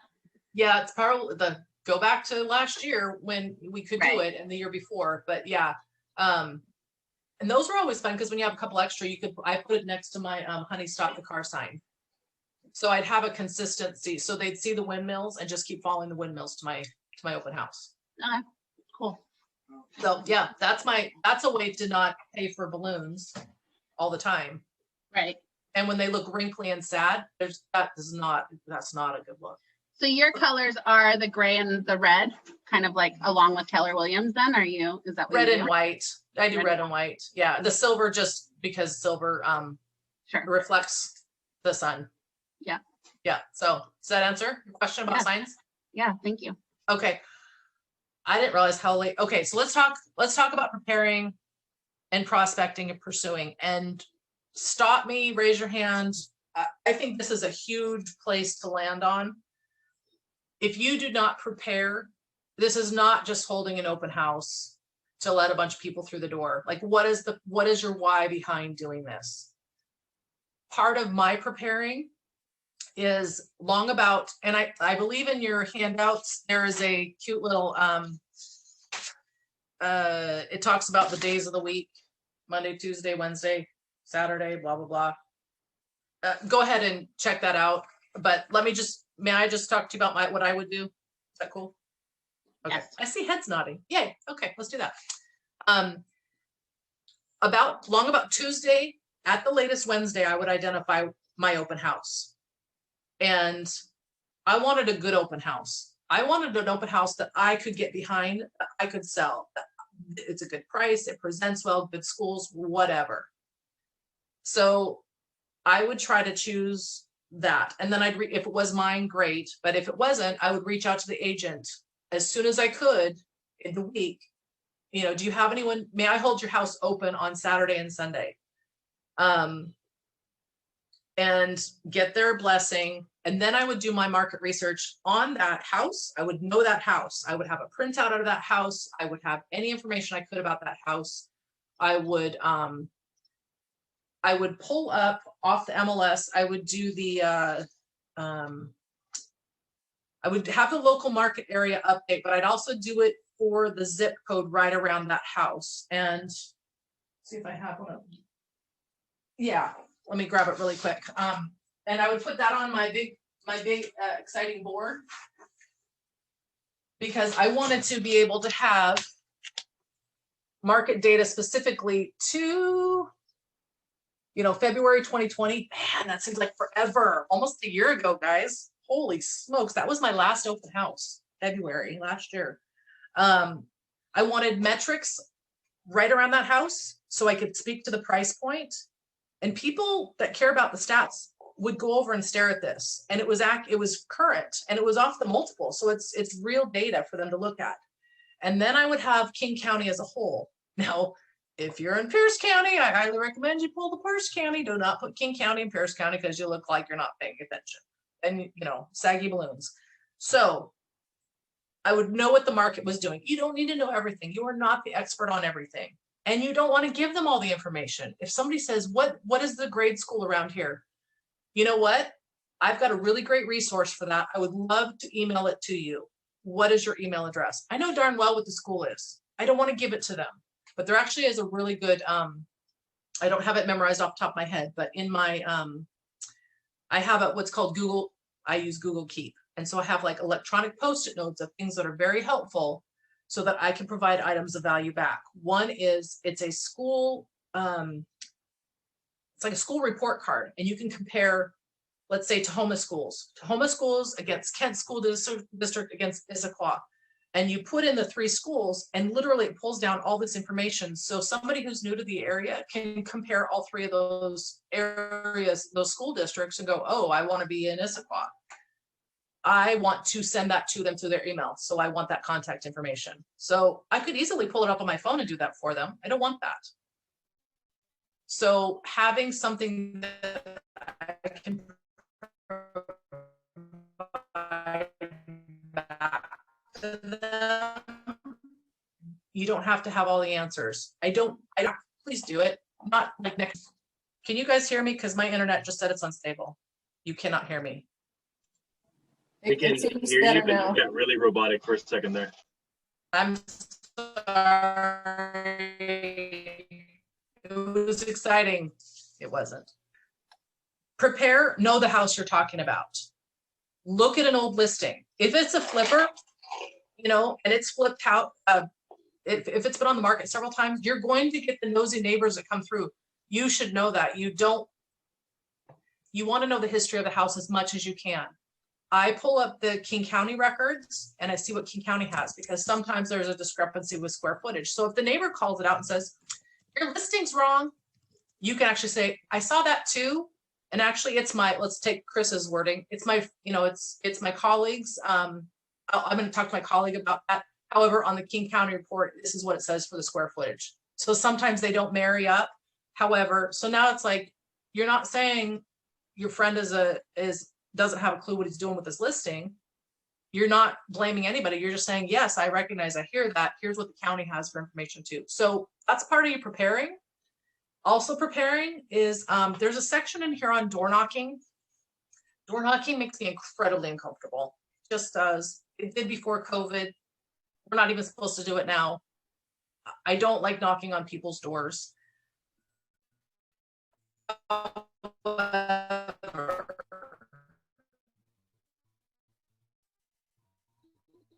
The day of please feel free to come over. I love her. Other agents have really great success. You might find that you like to knock on doors days in advance and say, here's a flyer, I'm going to be there. You do what works for you. The point is, do something. Prepare. My preparing is, I want to know the market. I want to know about the house. I want to invite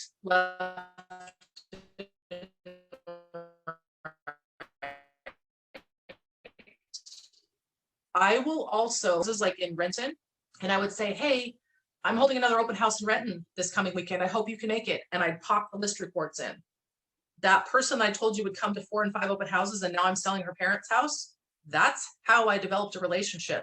It takes 2 seconds to invite somebody, use their name. Hey, Hillary, or Betty Sue, as we like to call her. Hey, Betty Sue, I'm going to be in Kent this Saturday, holding a really great open house. Would love to see you. I'm not asking if she wants to buy it or if she cares. I've got brownies, or sometimes I would even say that to people. Need a brownie and some water? Stop by, see me at my open house. So just prepare. And that, to me, I think falls into the prospect. Reach back out to people. Put it on your social media. Double check that you don't have errors and typos, because that's kind of embarrassing when you have that. We're all human, but fix it if you see it. Make sure you're giving accurate information. And I think pursue. So to me, that's the follow-up. You know, if you've made a commitment to somebody that you get back to them. Pursuing for me also means that within, I would have my open houses Saturday and Sunday. And then Monday and Tuesday, that's when I would reach out to every single person that I had a phone number for or an email. And I would say, it was so great to see you, Betty Sue, on Saturday at the open house. Let me know if you have specific questions about the house. And if you'd like to know what the house ends up selling for, let me know. I'd be happy to keep in contact with you. That's a good one, because usually they say, sure. And now you have another way of following back up and keep, you know, they've got 4 offers in hand, or it sold for $1 million. So to me, that's the pursuing part. What thoughts, questions? Anything? We good? Okay. Have you guys played around with these let's go to stats in the MLS. A little bit, no, some, yes, no. There's some good classes that you can walk through and learn how to do that. Any information that you can provide to look like you know what's happening in the market. Those are also great things you can put on your social media. The MLS does a market snapshot every month of the previous month. So here's an example of dating myself, December 2018. And it's got some good, there's actually, I think there's like 8 or 9 slides, and I'll pull those and I'll put those into a report and I'll put those out on my social media. This one I actually pulled out of my, my black trifold that sits at my open houses, because it shows, oh, this is what the market's been doing. When you run out of things to talk about and you've got an analytical person, that's a fun one to throw out, because it's a graph. Who doesn't love a good graph? You don't have to recreate it. Is it InfoSparks? InfoSparks is what I use for these ones. Okay. But this is on the very first page of the MLS under that little, what is it called? The little rotator thing that has like 8 little pictures, and you can grab on one and it says down below market snapshot. When you first log in. Okay. Yeah, under the home page. So that's part of my preparing. That piece also, that's kind of useful, because now that can actually go into your 36 touch. My newsletter has statistics, an invitation to something, and a testimonial. So now you can do double duty with, information about the market for your open houses, information about the market for your social media, and information about the market for your newsletter. Keeping yourself top of mind of, what you're talking about. You don't have to recreate it, but you've got a pulse on what's happening. So that's where I think the all 3 of those, the prepare, prospect, and pursue, the point is to lead generate, and you want to lead generate, and people want to know that somebody who's got a clue what they're doing, what they're talking about, that's you. And the information's right there. You just have to, in your spare time of going to classes, lead generating, learn all this stuff. Does this help? A little bit? Okay. All right. So any questions, or should we go to another slide? Shall we? Okay, I don't see any hands raised. Let's keep on. So in your Jennifer, I have a question actually. Yeah. So on the slides on the Monday, Tuesday, Wednesday, Thursday, Yes. whatever. Yep. So one, it says, okay, so Wednesday, it says post online, install the KW mobile search app on your phone, and put a sign in the yard. So would you put like an open house sign and with like the date and time, or? Because you don't want people showing up any day leading up to it. I have actually not done, I've not done that. I have done a couple of times on my listings, a little starburst that says open house this Saturday, but that's on my listing. I don't know that I have not put a sign in on a Wednesday. It doesn't say you couldn't. I've never seen it. I mean, I haven't either. Driving around or anything, I've never seen that either. So yeah, I don't know. I just didn't know if anyone did it, if it was a good idea or. The other thing too that I have tried, and I'm cautious about this one, is a couple of times I've had my laptop there with the neighborhood profile snapshot of that house up. That really is embarrassing when the internet is spotty and suddenly your laptop's freezing up, and then you're like, where's my laptop? Oh, it sprouted legs. So that's where the iPad would come in handy, but that's where I have my music streaming and my login. So find what works best for you. Sometimes it is handy to have your laptop there and you can start searching on the MLS, but I would caution, if one person is going to dominate you and you're going to lose out on other conversations, I don't want to do that either. I would rather be a host to many and kind of pick the 1 or 2 that I want to do business with, because they seem like they're motivated and ready to go, or they're inquisitive and they just need more information. You don't have to serve everybody. That was something I heard from Cole's class. Again, I took it like 4 or 5 times. She talked about one open house that she had, and there was a ton of people there, so many people, and she couldn't keep up with them all. Kind of like what you were talking about, Susan. And so she said this is how I heard it.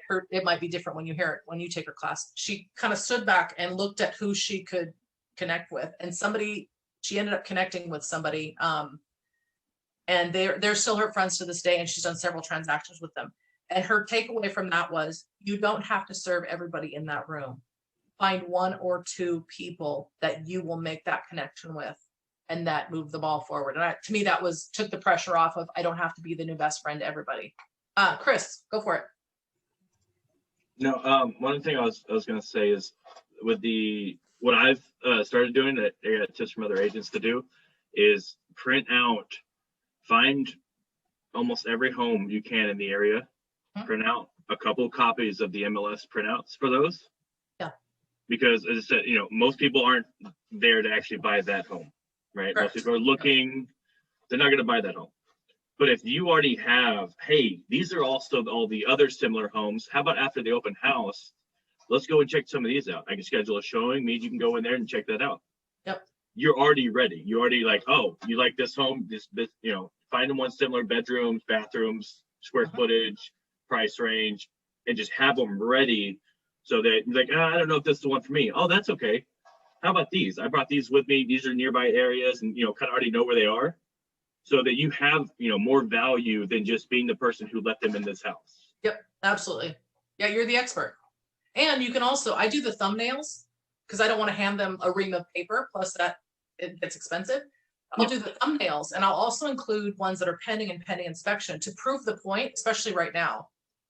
When I was doing a lot of open houses, though, it was still a pretty moving market. I wanted to show them, okay, in this neighborhood, look at this. The CDOM means days on market. Look at this, 5, 5, 4, 6. Houses in this area go very fast. Look at this one on the market. It's pending at 445. And this house is 435 that we're in right now. This gives you a good gauge. Now you're helping educate them of, so exactly what Chris said, be ready, have that information. And some people aren't even looking in that area. They just stumbled across your signs and came in.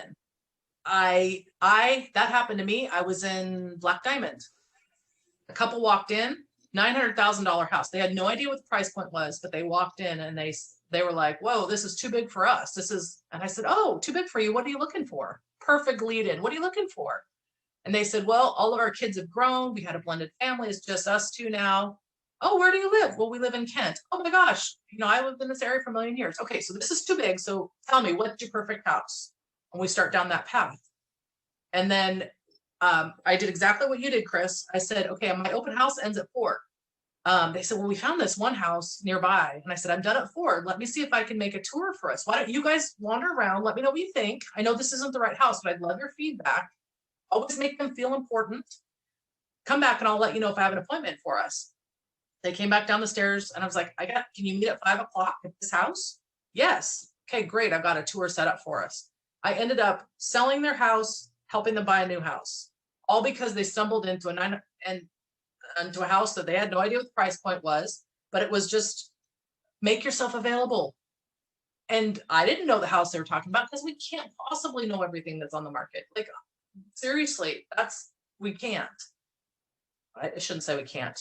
Well, right now it's almost possible with how little things that are on the market. Right. It's like, yeah, I set up tours now and literally I'm getting text messages. We just went mutual. I'm like, what's the point? Like, does anybody have a house they want to sell? Anybody? So exactly what Chris said. It takes 2 seconds. Pop in that MLS number of where you're doing the open house, do a half-mile radius, print out the black and white copy, because again, I'm a cheapskate. You can also send that link to yourself on your email. Hey, I can send this. If you don't want paper, I can send this link to you. What's your email address? They're not going to give you Harry Potter 1, 2, 3. They actually want the link. Now you've got an in. Or give them your KW app. Let me text you my app. Full disclosure, that one is a little clunky for me. It just is. Technology is not always my friend. However, the point is engagement. If they're sending you houses and they want to work with you and you get a buyer's agreement or a listing agreement, go for it, but be ready. That's a good suggestion, Chris. I like it. Anybody else? No. Okay. Did that answer your question about the Monday, Tuesday, well, the Wednesday thing, the sign? Okay. Actually, I have a question about that, especially with the pace of this market when a lot of people don't get listed till Thursday and they're going to review offers on Monday, for example.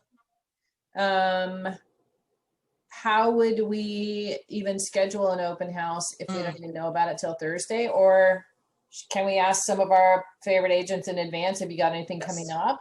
That's what I would do. Okay. I would say, do you have anything coming up? And along the lines of Chris and his virtual, ask ahead.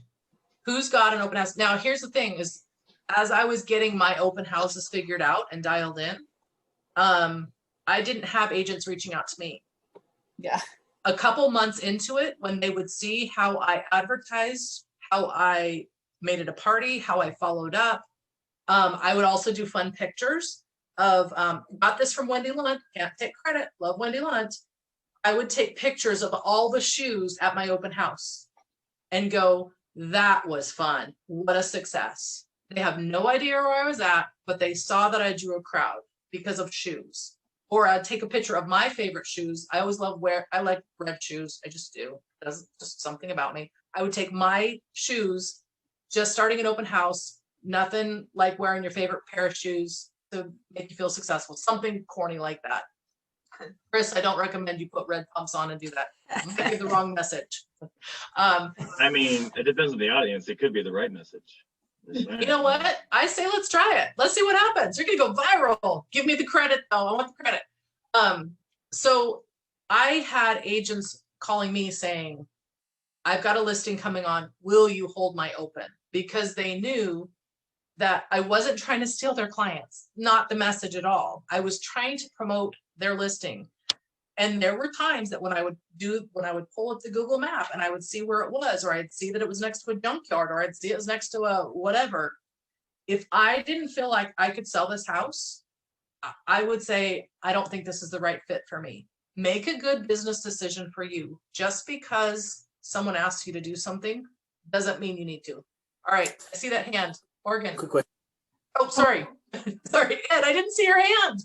The protocol, sorry. My quick question on that one was, so it was on both sides of that coin, right? So one was you're doing your own open house and you said the other agent, hey, these are my leads. And then on the flip side, you say, I'm helping out, what's coming up, as she was saying. And then what's typically the agreement there? I mean, in terms of helping them out, do people typically share leads, or do they say no?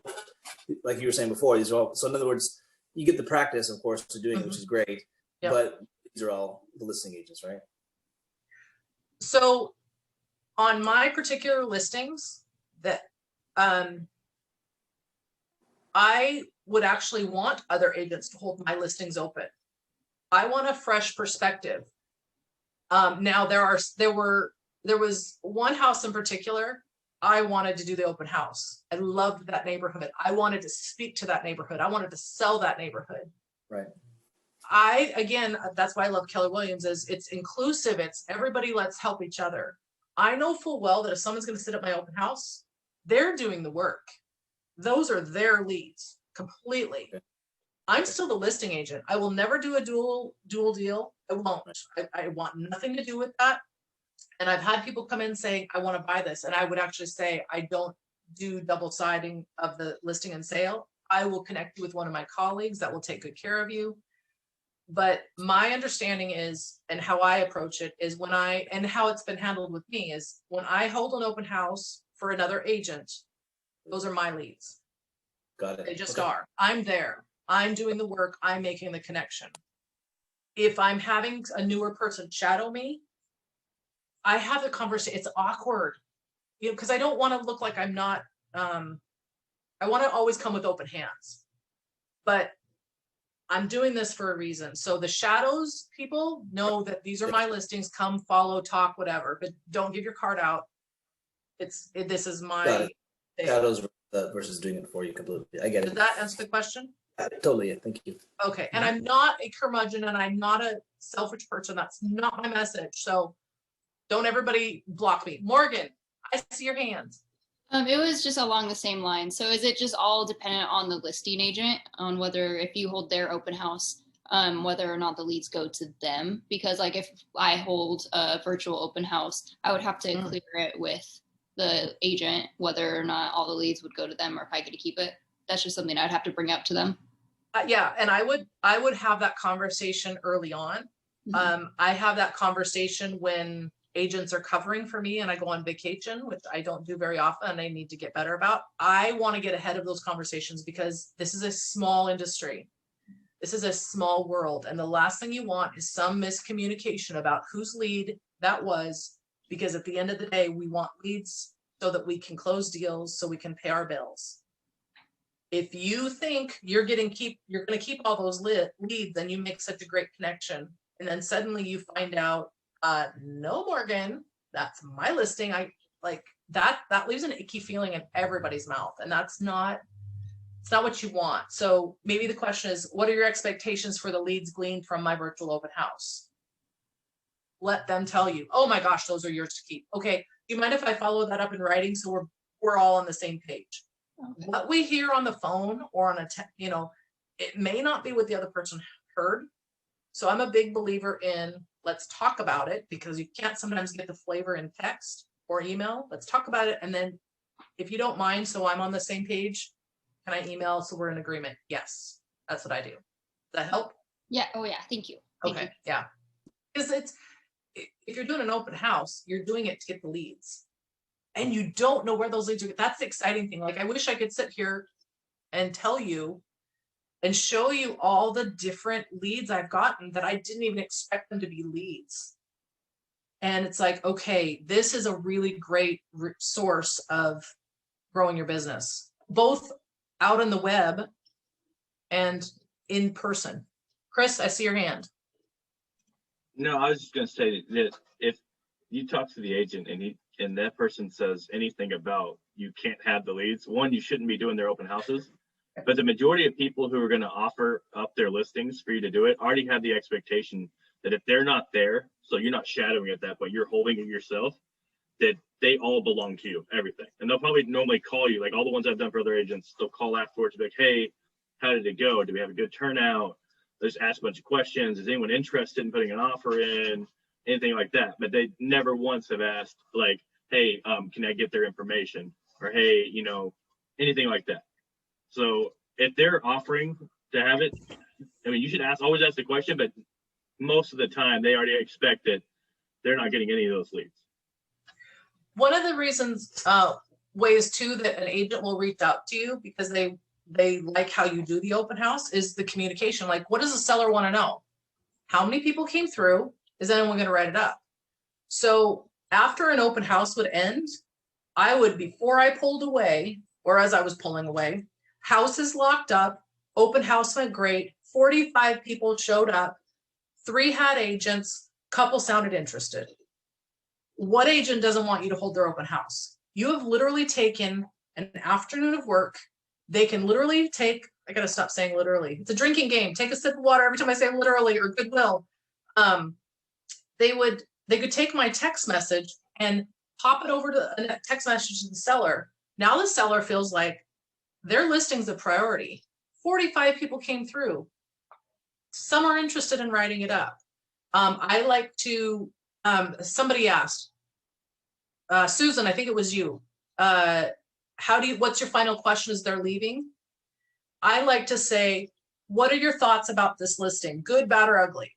Feedback so I can share with the seller. I've gotten some really weird comments, like didn't even make sense.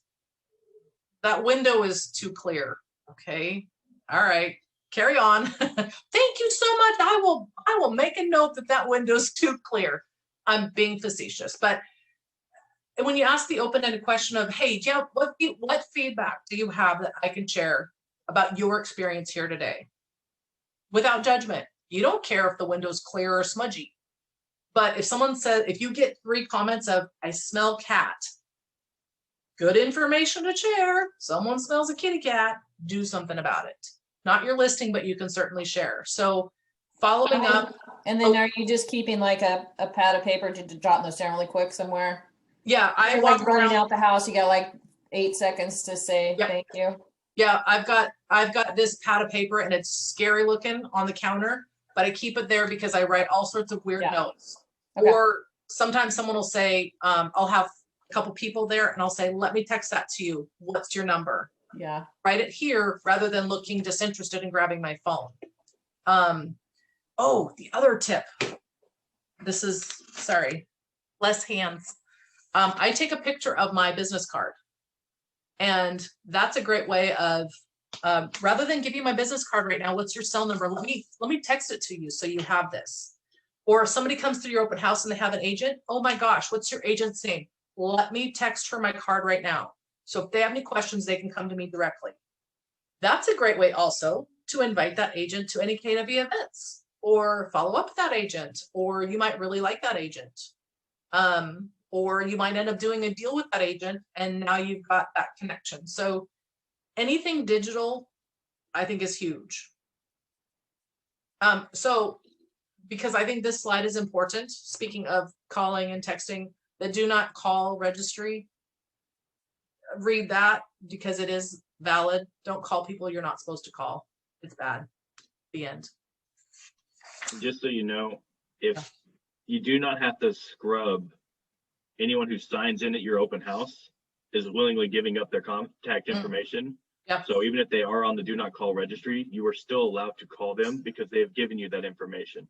The same with like the Zoom capture stuff.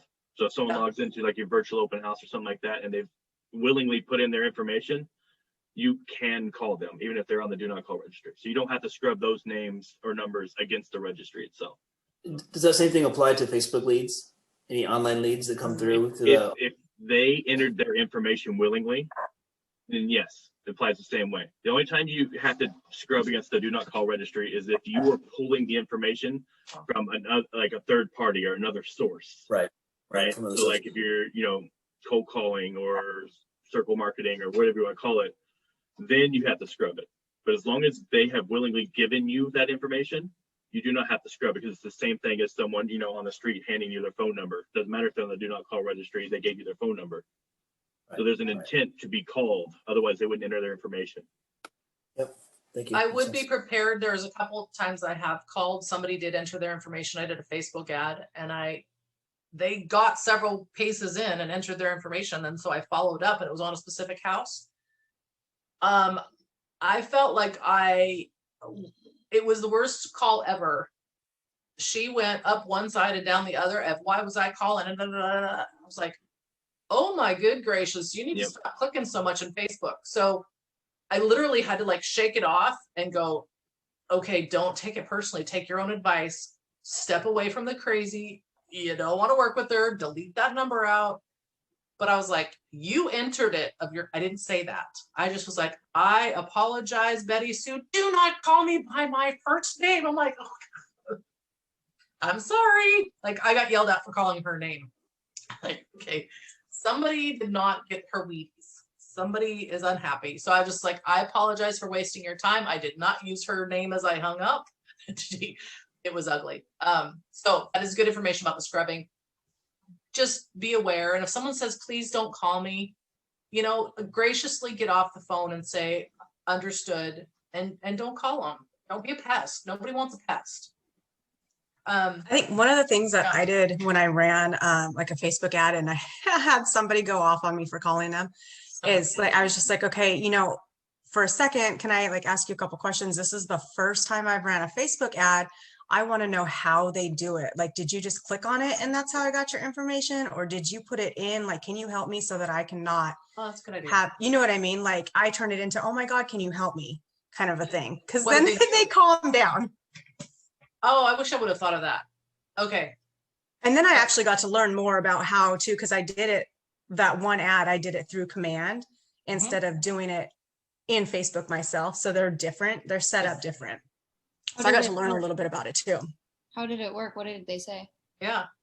They totally flipped the script and they were like, oh, oh my God, yeah, well, this is what I did. You know what I mean? And then I was like, okay, if I have questions in the future, can I call you? And they were like, yeah, totally. I'm like, okay, Well, how did it work? whatever. But you know what I mean? But then it left it as like a good note versus like, oh, screw that real estate agent, kind of person. How did the ad work? Did they have to click on it to type in their information? They said they just clicked on it to look at it, but it's not true because I actually went to follow it and you have to put your information in. Oh, okay. Yeah, so they were lying. Yeah. Well, and it's funny, if people don't want to be called, why would they put their real information in? Right. Put Harry Potter, for goodness sakes. I've gotten a few of those just to get past the screen of it, and I just want to see the information. I'll put fake stuff in. I'm like, what? Because I know they're going to call me, and I don't want to talk to them. That is something Fake stuff in too, but Facebook gets your Facebook ID, so you can actually not hide that if you collect that information from the form. But that's one way. And then I've had in an ad where someone, I guess, made up a phone number, because then I'll text the person and they're like, please don't ever call me. That's not me. And I'm just like, sorry. And apparently KW, the command even labeled it as like a blacklisted number or email address. So it said it was a bad email address, but I didn't see that when I texted the person, because I texted first before I put them in command. Oops. Well, One of the I'm things doing it from the Facebook ad. I was just following up. So. On my login sheet of the Open Home Pro, you can start to sense those people that have put in not correct information. And so I will kind of a game in my head. I know that they don't want anything to do with me, just because you can tell, like, they've bought and sold real estate for years and they don't need anything from me. I will find a way to provide them. Oh my gosh, I have a great gutter guy. Oh, will you send it to me? And I'll say, oh yeah, did you put your information into the login? I did. And you can see, I'm like, is it correct or is it Harry Potter? And they'll laugh and they'll go, and sometimes I'll get the correct one. And so I will not to look down on them and bust them, but the last thing I want is also, if they put in correct information 20 minutes ago, but I'm supposed to use incorrect information to provide something that I promised I would, and I can't now because you gave me wrong information. So I'll circle back to that. And sometimes they'll laugh and go, actually, I did put the right information, or actually I didn't. Here's my correct number. Like, oh, okay, thank you. So, okay, we've got like 7 minutes. Is there anything in your handouts that you saw that you want to discuss rapid fire?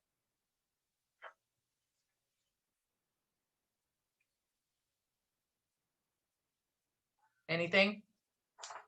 Because I made some notes if nobody has anything. Oh.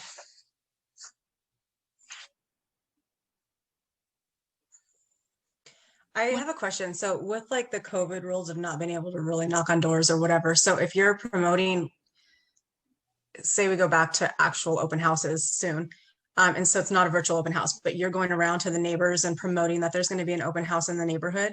Yeah. Are you just leaving information like on their doorstep, or are you actually knocking? Are you allowed to? Like, what's the gray area? Right now, when I read what the governor has said, is we are to stay home and do everything from home as much as possible. Yeah. And whether you agree with that or not, whatever, it's not a political statement. It's, as a real estate professional, I choose to uphold that, because the last thing I want to do is get on the wall of shame on the MLS where I didn't follow the instructions. I'm sorry, that is a goal of mine, to never have my name on there. Yeah. When prior to COVID, I don't like knocking on doors. I never have. It's not comfortable to me. I would force myself. I would say, take 5 doors and knock on it. And so I would go usually before the open house with my card and welcome them. That's how I would try to get myself out of my comfort zone. Like the day of, right? Yeah, the day of. Okay. There are other teams that when they would say, yes, you can hold our house open, but this is our protocol. I would honor their protocol and I would go knock on doors, and I did not enjoy any moment of it, but I did it.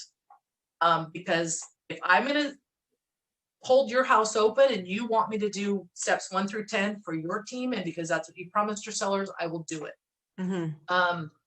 So for me, the gray area is when we're able to move around. Yeah. Knock on doors if you want, right now, to me, that's not a gray area of leaving something behind. That's not conducting business from home. Conducting business from home is what Chris was saying, QR code, do a live video. I've even seen agents, and to me, this is a gray area, not naming names. I've seen agents that are previewing homes. I don't know how that falls into doing business from home at all. If you're taking a client out, to me, you're conducting business, but I don't know that previewing homes is conducting business. That could be a gray area. Okay. We've been told in like every class we need to preview 10 homes a week. Even in COVID? Because you're making the every day. appointment. As long as you make the appointment, you just don't show up at the house. So here's my 2 cents worth on that. You can preview sitting in your pajamas. And I'm not saying what you're being told is wrong. By previewing, you start getting a sense of what's going on. Pull up 10 homes, focus on an area, look at the Google Earth, look at what's around it, go through the inside, drive by it. I would be, as a listing agent, so take this with a grain of salt. If I knew people were taking appointments away from buyers right now that can barely get into houses and we're taking tours, I would be not really thrilled that there was a preview happening unless there was a client that you had truly in mind. I can't get buyers in right now for tours. There was a house I wanted to see yesterday. There were no tours. If 5 of those tours were new agents previewing, that's kind of painful to someone who can't get into view. So again, it's anything that you're taught in any class, unless you're going to have an action step and do it. I heard someone refer to it as a shelf. Don't put it on the dusty shelf. Just don't have a really smart shelf where everything's on the shelf, but you don't do anything. Previewing homes gets you familiar with what prices are doing. That's a great way to do it. I'm terrible about previewing homes even before COVID. Like, I didn't do it. There's so much being thrown at you and us as agents of, don't forget to lead generate for 3 hours a day. By the way, go to all these classes. Hey, how's your database? Oh, by the way, hold this open. When are you supposed to sleep and brush your teeth and see your family and self-care? Like, there's so much coming at you. So if you're being told to preview, I know the reason behind it. I get it. It's to get a sense of what's happening. And so and let me just throw this out. I've actually done it quite a bit just because I love looking at the house. Yes, it is fun. Right? So it is fun for me. But I'm telling you, last weekend I ended up talking to 3, they weren't all previews, but I ended up talking to 3 people, like one each day, kind of, and one of them is a new client, like who happened to be, they just drove by. Actually, this one particular one, I'm showing for other agents. And so it was the first house I was getting ready to meet the clients there. And I saw this car just sitting there. And I'm like, you're obviously looking at this house, but you're not getting out. So I walked up, I'm like, are you my person? You know, and I'm like, oh, you're not. Started the conversation, blah, blah, blah, blah. I said, well, you know what? I'm working with this client for a little bit. When I'm done, I'll have time. I'll let you know when I'm done. I ended up then finding a different house because that one was super busy, but a different house that had the entire weekend was open, you know, in terms of showing appointments. I'm like, let's just meet here. And if anything, we can just kind of walk and talk. And then I kind of did this whole entire presentation to her, just chit-chatting, which was awesome. Another one, I previewed a house for fun after I previewed a house with a client in mind. And again, it had lots of open time, so I wasn't bothering anybody. And then I went and looked at this crazy fancy house just for fun. And again, this couple pulls up and you can see him kind of like, and I walked up and I'm like, hey, da, da, da, da, do you want to see it right now? And they're like, oh, I don't know. And then I looked, I'm like, oh man, sorry, like someone else is coming right now, but I could do it after that. And they couldn't, but you know, so far he's ghosting me, but still it was something. I got his name and number. So I feel like I've also seen in some of the showing instructions, only show if you have a client. Right. But Yeah, more seen a often lot than of not, that. I'll look and see if something and not go on the weekend necessarily if I really just want to preview it. But Yeah. I'll look and see how busy it is and try not to definitely. And I'll make my preview time way shorter. It's certainly not half an hour, like 10 minutes or something. I'll do the short one. And please know, I'm not saying that to make anyone feel bad. I'm not. I think there are going to be many things that we hear and we learn, and we're business owners. We get to put it through our funnel, and as a business owner, make good choices and make choices that you're okay with. So that was, I love how you turned that around to somebody who looked like they were ready to go. I would also, I know we're 11:01. Hold on, just another minute. Maybe print out a couple of buyer agency agreements with you, because there is nothing worse than opening the door for somebody that has no intention of using you, that's got an agent that was busy golfing and couldn't take them. So it also protects you. I always definitely ask first, so my second question is, oh, are you working with anyone yet? Blah, blah, blah. Yeah. But, And on this house, you can write the address in and represent them. Okay, guys, I know we gotta go. I know, because it's till 11. I think that open houses, I love the virtual. Chris, if you do anything, I would love to watch you do it. So I might be your new best friend and stalk you, not in a weird way. Let me look at, I wrote a bunch of notes when I was getting ready. Oh, my tip on music. I was recommended to use adult hits. I don't recommend that, because there was a couple adult hits that came on that I was diving for the speaker. I'm like, oh gracious, that is not an adult hit song. That was not nice words that just came out. So I also, if your internet gets spotty, so I actually put some playlists onto my John Mayer. He's fairly safe, nice, easily listening music. I would put that, so it was literally playing from the iPad, which sucks the life out of it. But be careful of the adult hits, because sometimes they're not adult hits. I think my biggest thing for you all is do something. Follow up. You can't do everything. Don't beat yourself up. Pick a couple good nuggets. Do something. So in the honor of trying to stay with the slide deck. Oh, scripts practice. Do scripts practice. Lindsay Dwyer of The Office, out on the KWMTS page. Scripts happens a couple times a week. It is good. It is better to practice with your colleagues and sound like an idiot than to practice with other people. Just do it. It's uncomfortable. I do it. I do it twice a week I have a group. Just do it. Trust me, as you are in settings and you're regurgitating some of those things you did in script practice, you're like, oh my gosh, I didn't sound like an idiot. So do script practice.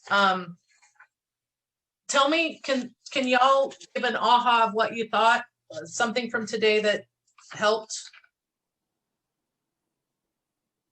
I have tons of them. I have one more question before, then y'all can think about your aha. How do you follow up with people that come to the open house that do have an agent? I treat them like everybody else. Like you don't add them into, do you add them into your database? Yeah. Oh yeah. I don't care if you have an agent. Okay. I want to be your agent.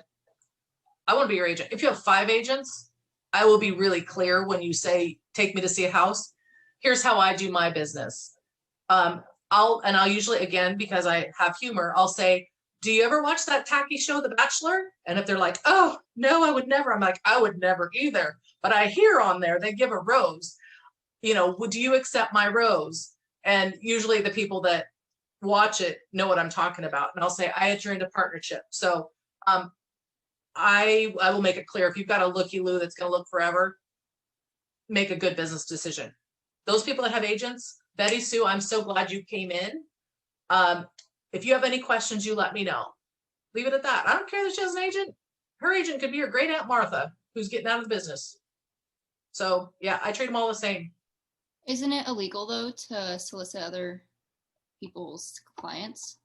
Well, I'm not saying, will you work with me? I'm saying, Betty Sue, it was so great having you to the open house. If you need anything, let me know, or I hope you enjoyed the brownies, or if there's a question about the specific house, reach out, let me know. If I knew they had an agent and I knew the agent, because again, small world, play nice with others. I would say, hey, you're in such great hands with Julie Gunn. If she has any questions, have her reach out to me. So I might make mention, I'm not ever trying to steal clients. And in fact, the minute someone tells me at an open house, oh, I'm working with Julie Gunn, I'll say, oh my gosh, you were in such good hands. She's an amazing agent. I love her. Or I haven't heard of that person. Who do they work for? Oh, awesome. Okay, well, I'm glad you have an agent. So if your agent has any questions, here's my card. Have her reach out to me. So I don't say bad things ever. Even if it's an agent that I'm like, oh my gosh, run. I will never say it. You are not going to get me to say it. I won't do it. I've also come to find that some people don't actually have agents.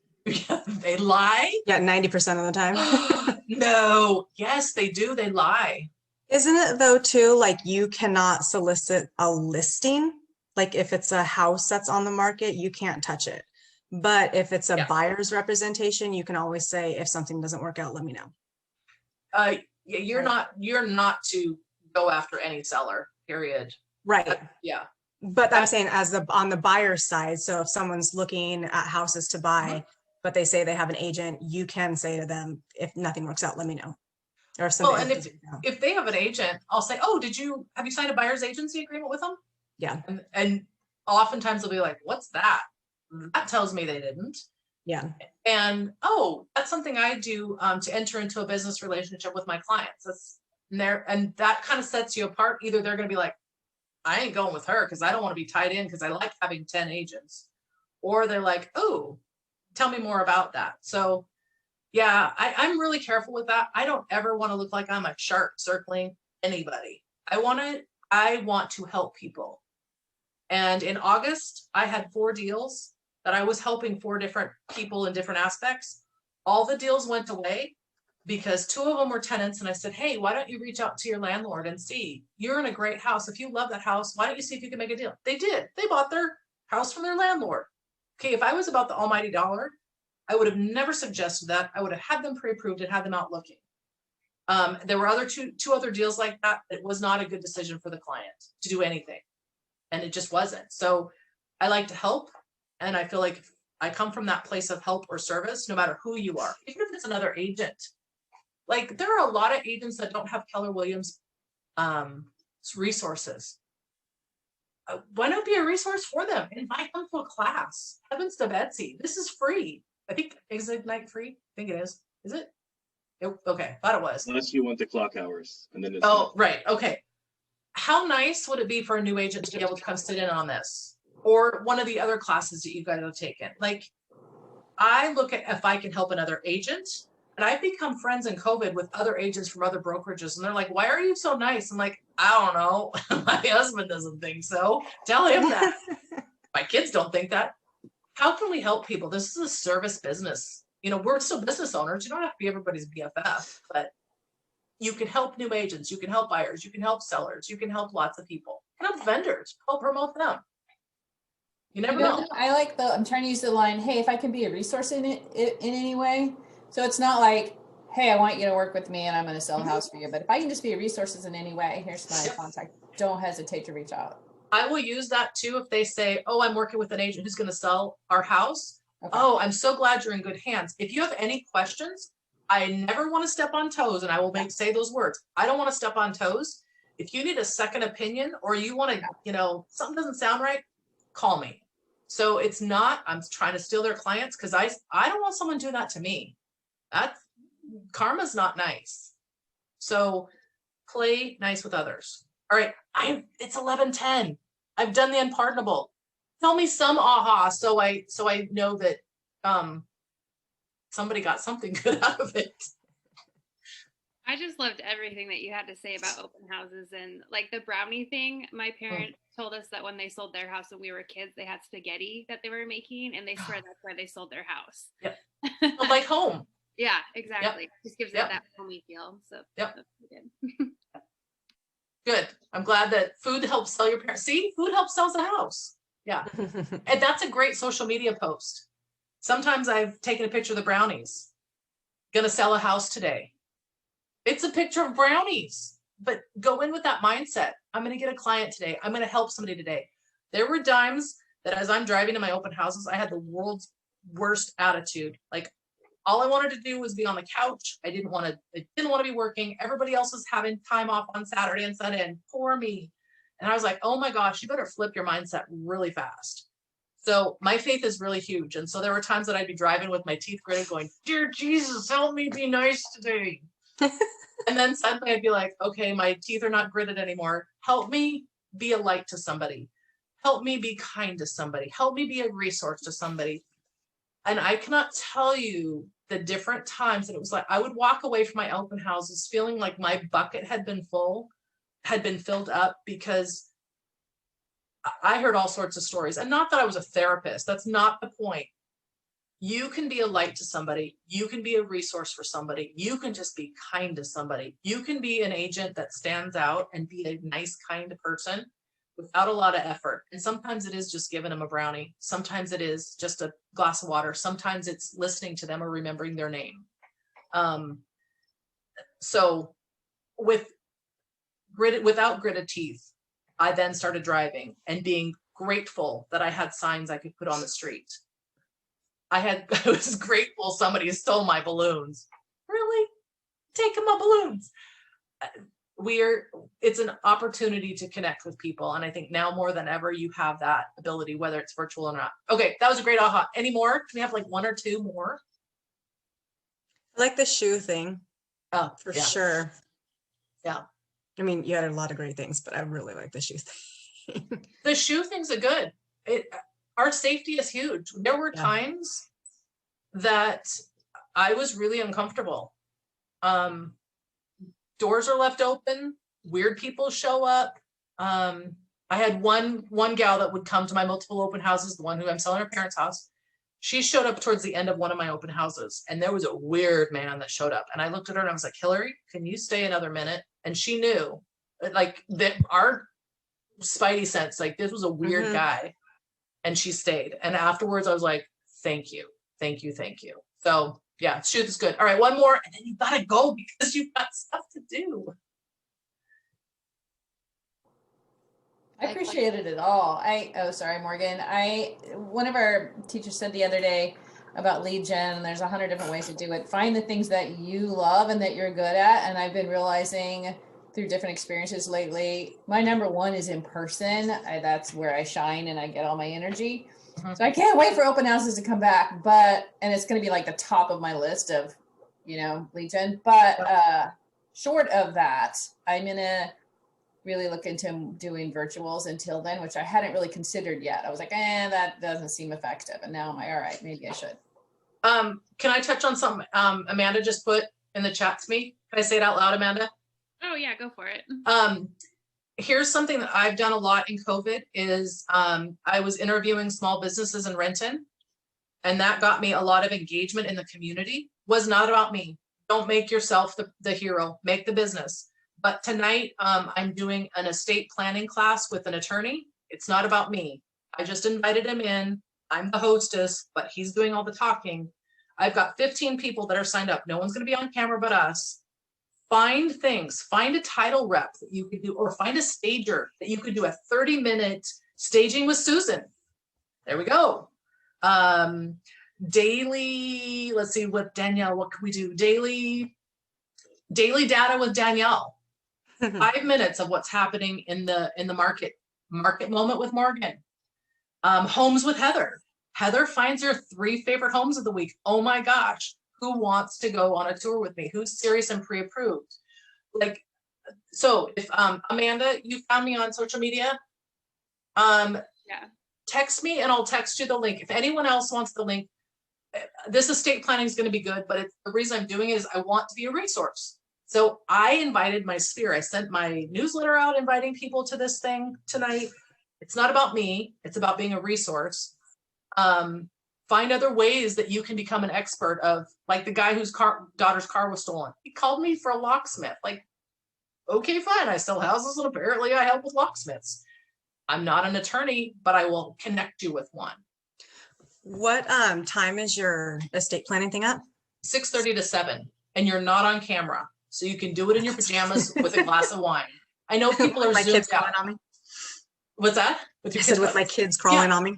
No, and social media is Jennifer Sue Thompson. That's my Instagram. And then usually what I post on my Instagram flows over to my Facebook business page, which is Team Thompson Sells. Feel free to stalk me. A lot of the things that I have done on there, I've gotten from Wendy Lunt. She is an amazing, amazing resource. Amazing. So, And she has tons of classes today or this month. she's so good. Yeah. And she's just, I think, Esther, obviously, you're a Wendy Lunt fanatic too. She gives you applicable things that really help your business. Like, that's why my Instagram is what it is because when she told me the analytics behind all the exposure and why, like, why would I not do this? You know, I realize it's more of an open book, so it's really more businessy, with a touch of personal. I still want people to know I have a life. But she's good. So, all right, social media, I told you that. Amanda, text me. Will you email or text me, and I will send you the link. If anyone else here, if you guys want the link to tonight, it's not committing you to anything. It's literally, think of it as another way of, could you host something that you could turn around and invite people to show that you are an expert? Or that you are maybe not an expert, but you're a great resource. So there's still room. It's a webinar. Again, you can come in your PJs with wine. No one's going to see you. There will be the chat feature so you can ask questions. If you have clients, this is a great way. If you have clients that you're like, I'm going to message clients and see if they want to join, send them the silly link. The more the merrier. So email me if you want the link. That might be easier, or text me and I will say who you are and I'll add you to my phone and I'll send it off to you. What else? Anything else? Can you put your contact information in the chat? I sure can. Thank you. That would be so exciting. Look at me go. All right. Team Thompson. And actually, if you want, I can go right now and grab the link and throw it in the chat. Would that be helpful? Or does everybody need to hang up right now?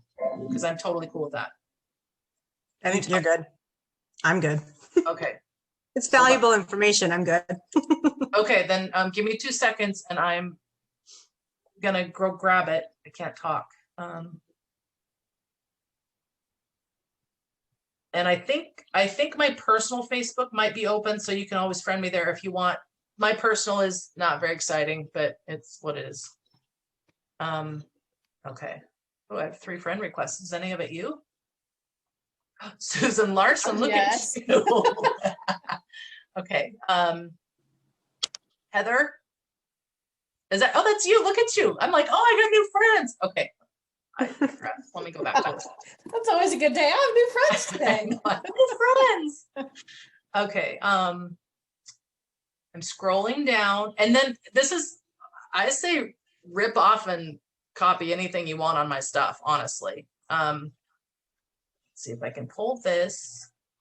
Tell me if this works. I'm copying the registration link right now. And that should drop you into a webinar registration. Yeah. And then that will give you the link for tonight. This attorney is not only smart, but he's really funny. So our plan is to just give some good information on, if you have a house, this is how I told my clients, if you have a house, you've got an estate. So. Can we sign in as Harry Potter? Esther, you may. You're funny. I'll keep you. Okay, what else? Now I've really gone over. There is some Ignite survey. Use the QR code to access the survey. That's in your thing, or type in the link. So go ahead and, oh, yes. Yes, Esther. Oh, you're muted. You're muted. It's from the dollar store, so It's perfect. but they probably will bring them back in the spring or summer. So. They will, and they have, when I got my red ones there, they went very quickly. I think it was around the 4th of July holiday. Amazon, I got a huge box of them for like $20, and I have 2 per sign. But that's that kind of thing right there. You pop it on and you're good to go, and it's fun. So good job, Esther. Okay. Does anybody need anything else from me? No? Okay. I think we're good. Go be amazing. Go, you have my contact information. Anything you need, as I have told you, I want to be a good resource. So I'm excited for those new people that are new into real estate. This is a crazy time to be in it, and I'm glad you're here. And so if there's anything I can do to help, let me know. Thank you. All right, thanks guys. You guys were fun. All right, I'll see some of you tonight. Actually, I won't see you. You'll see me. So I'll see you soon. Yeah. Okay. Thanks. Bye, Thank guys. you. Bye. Thank you.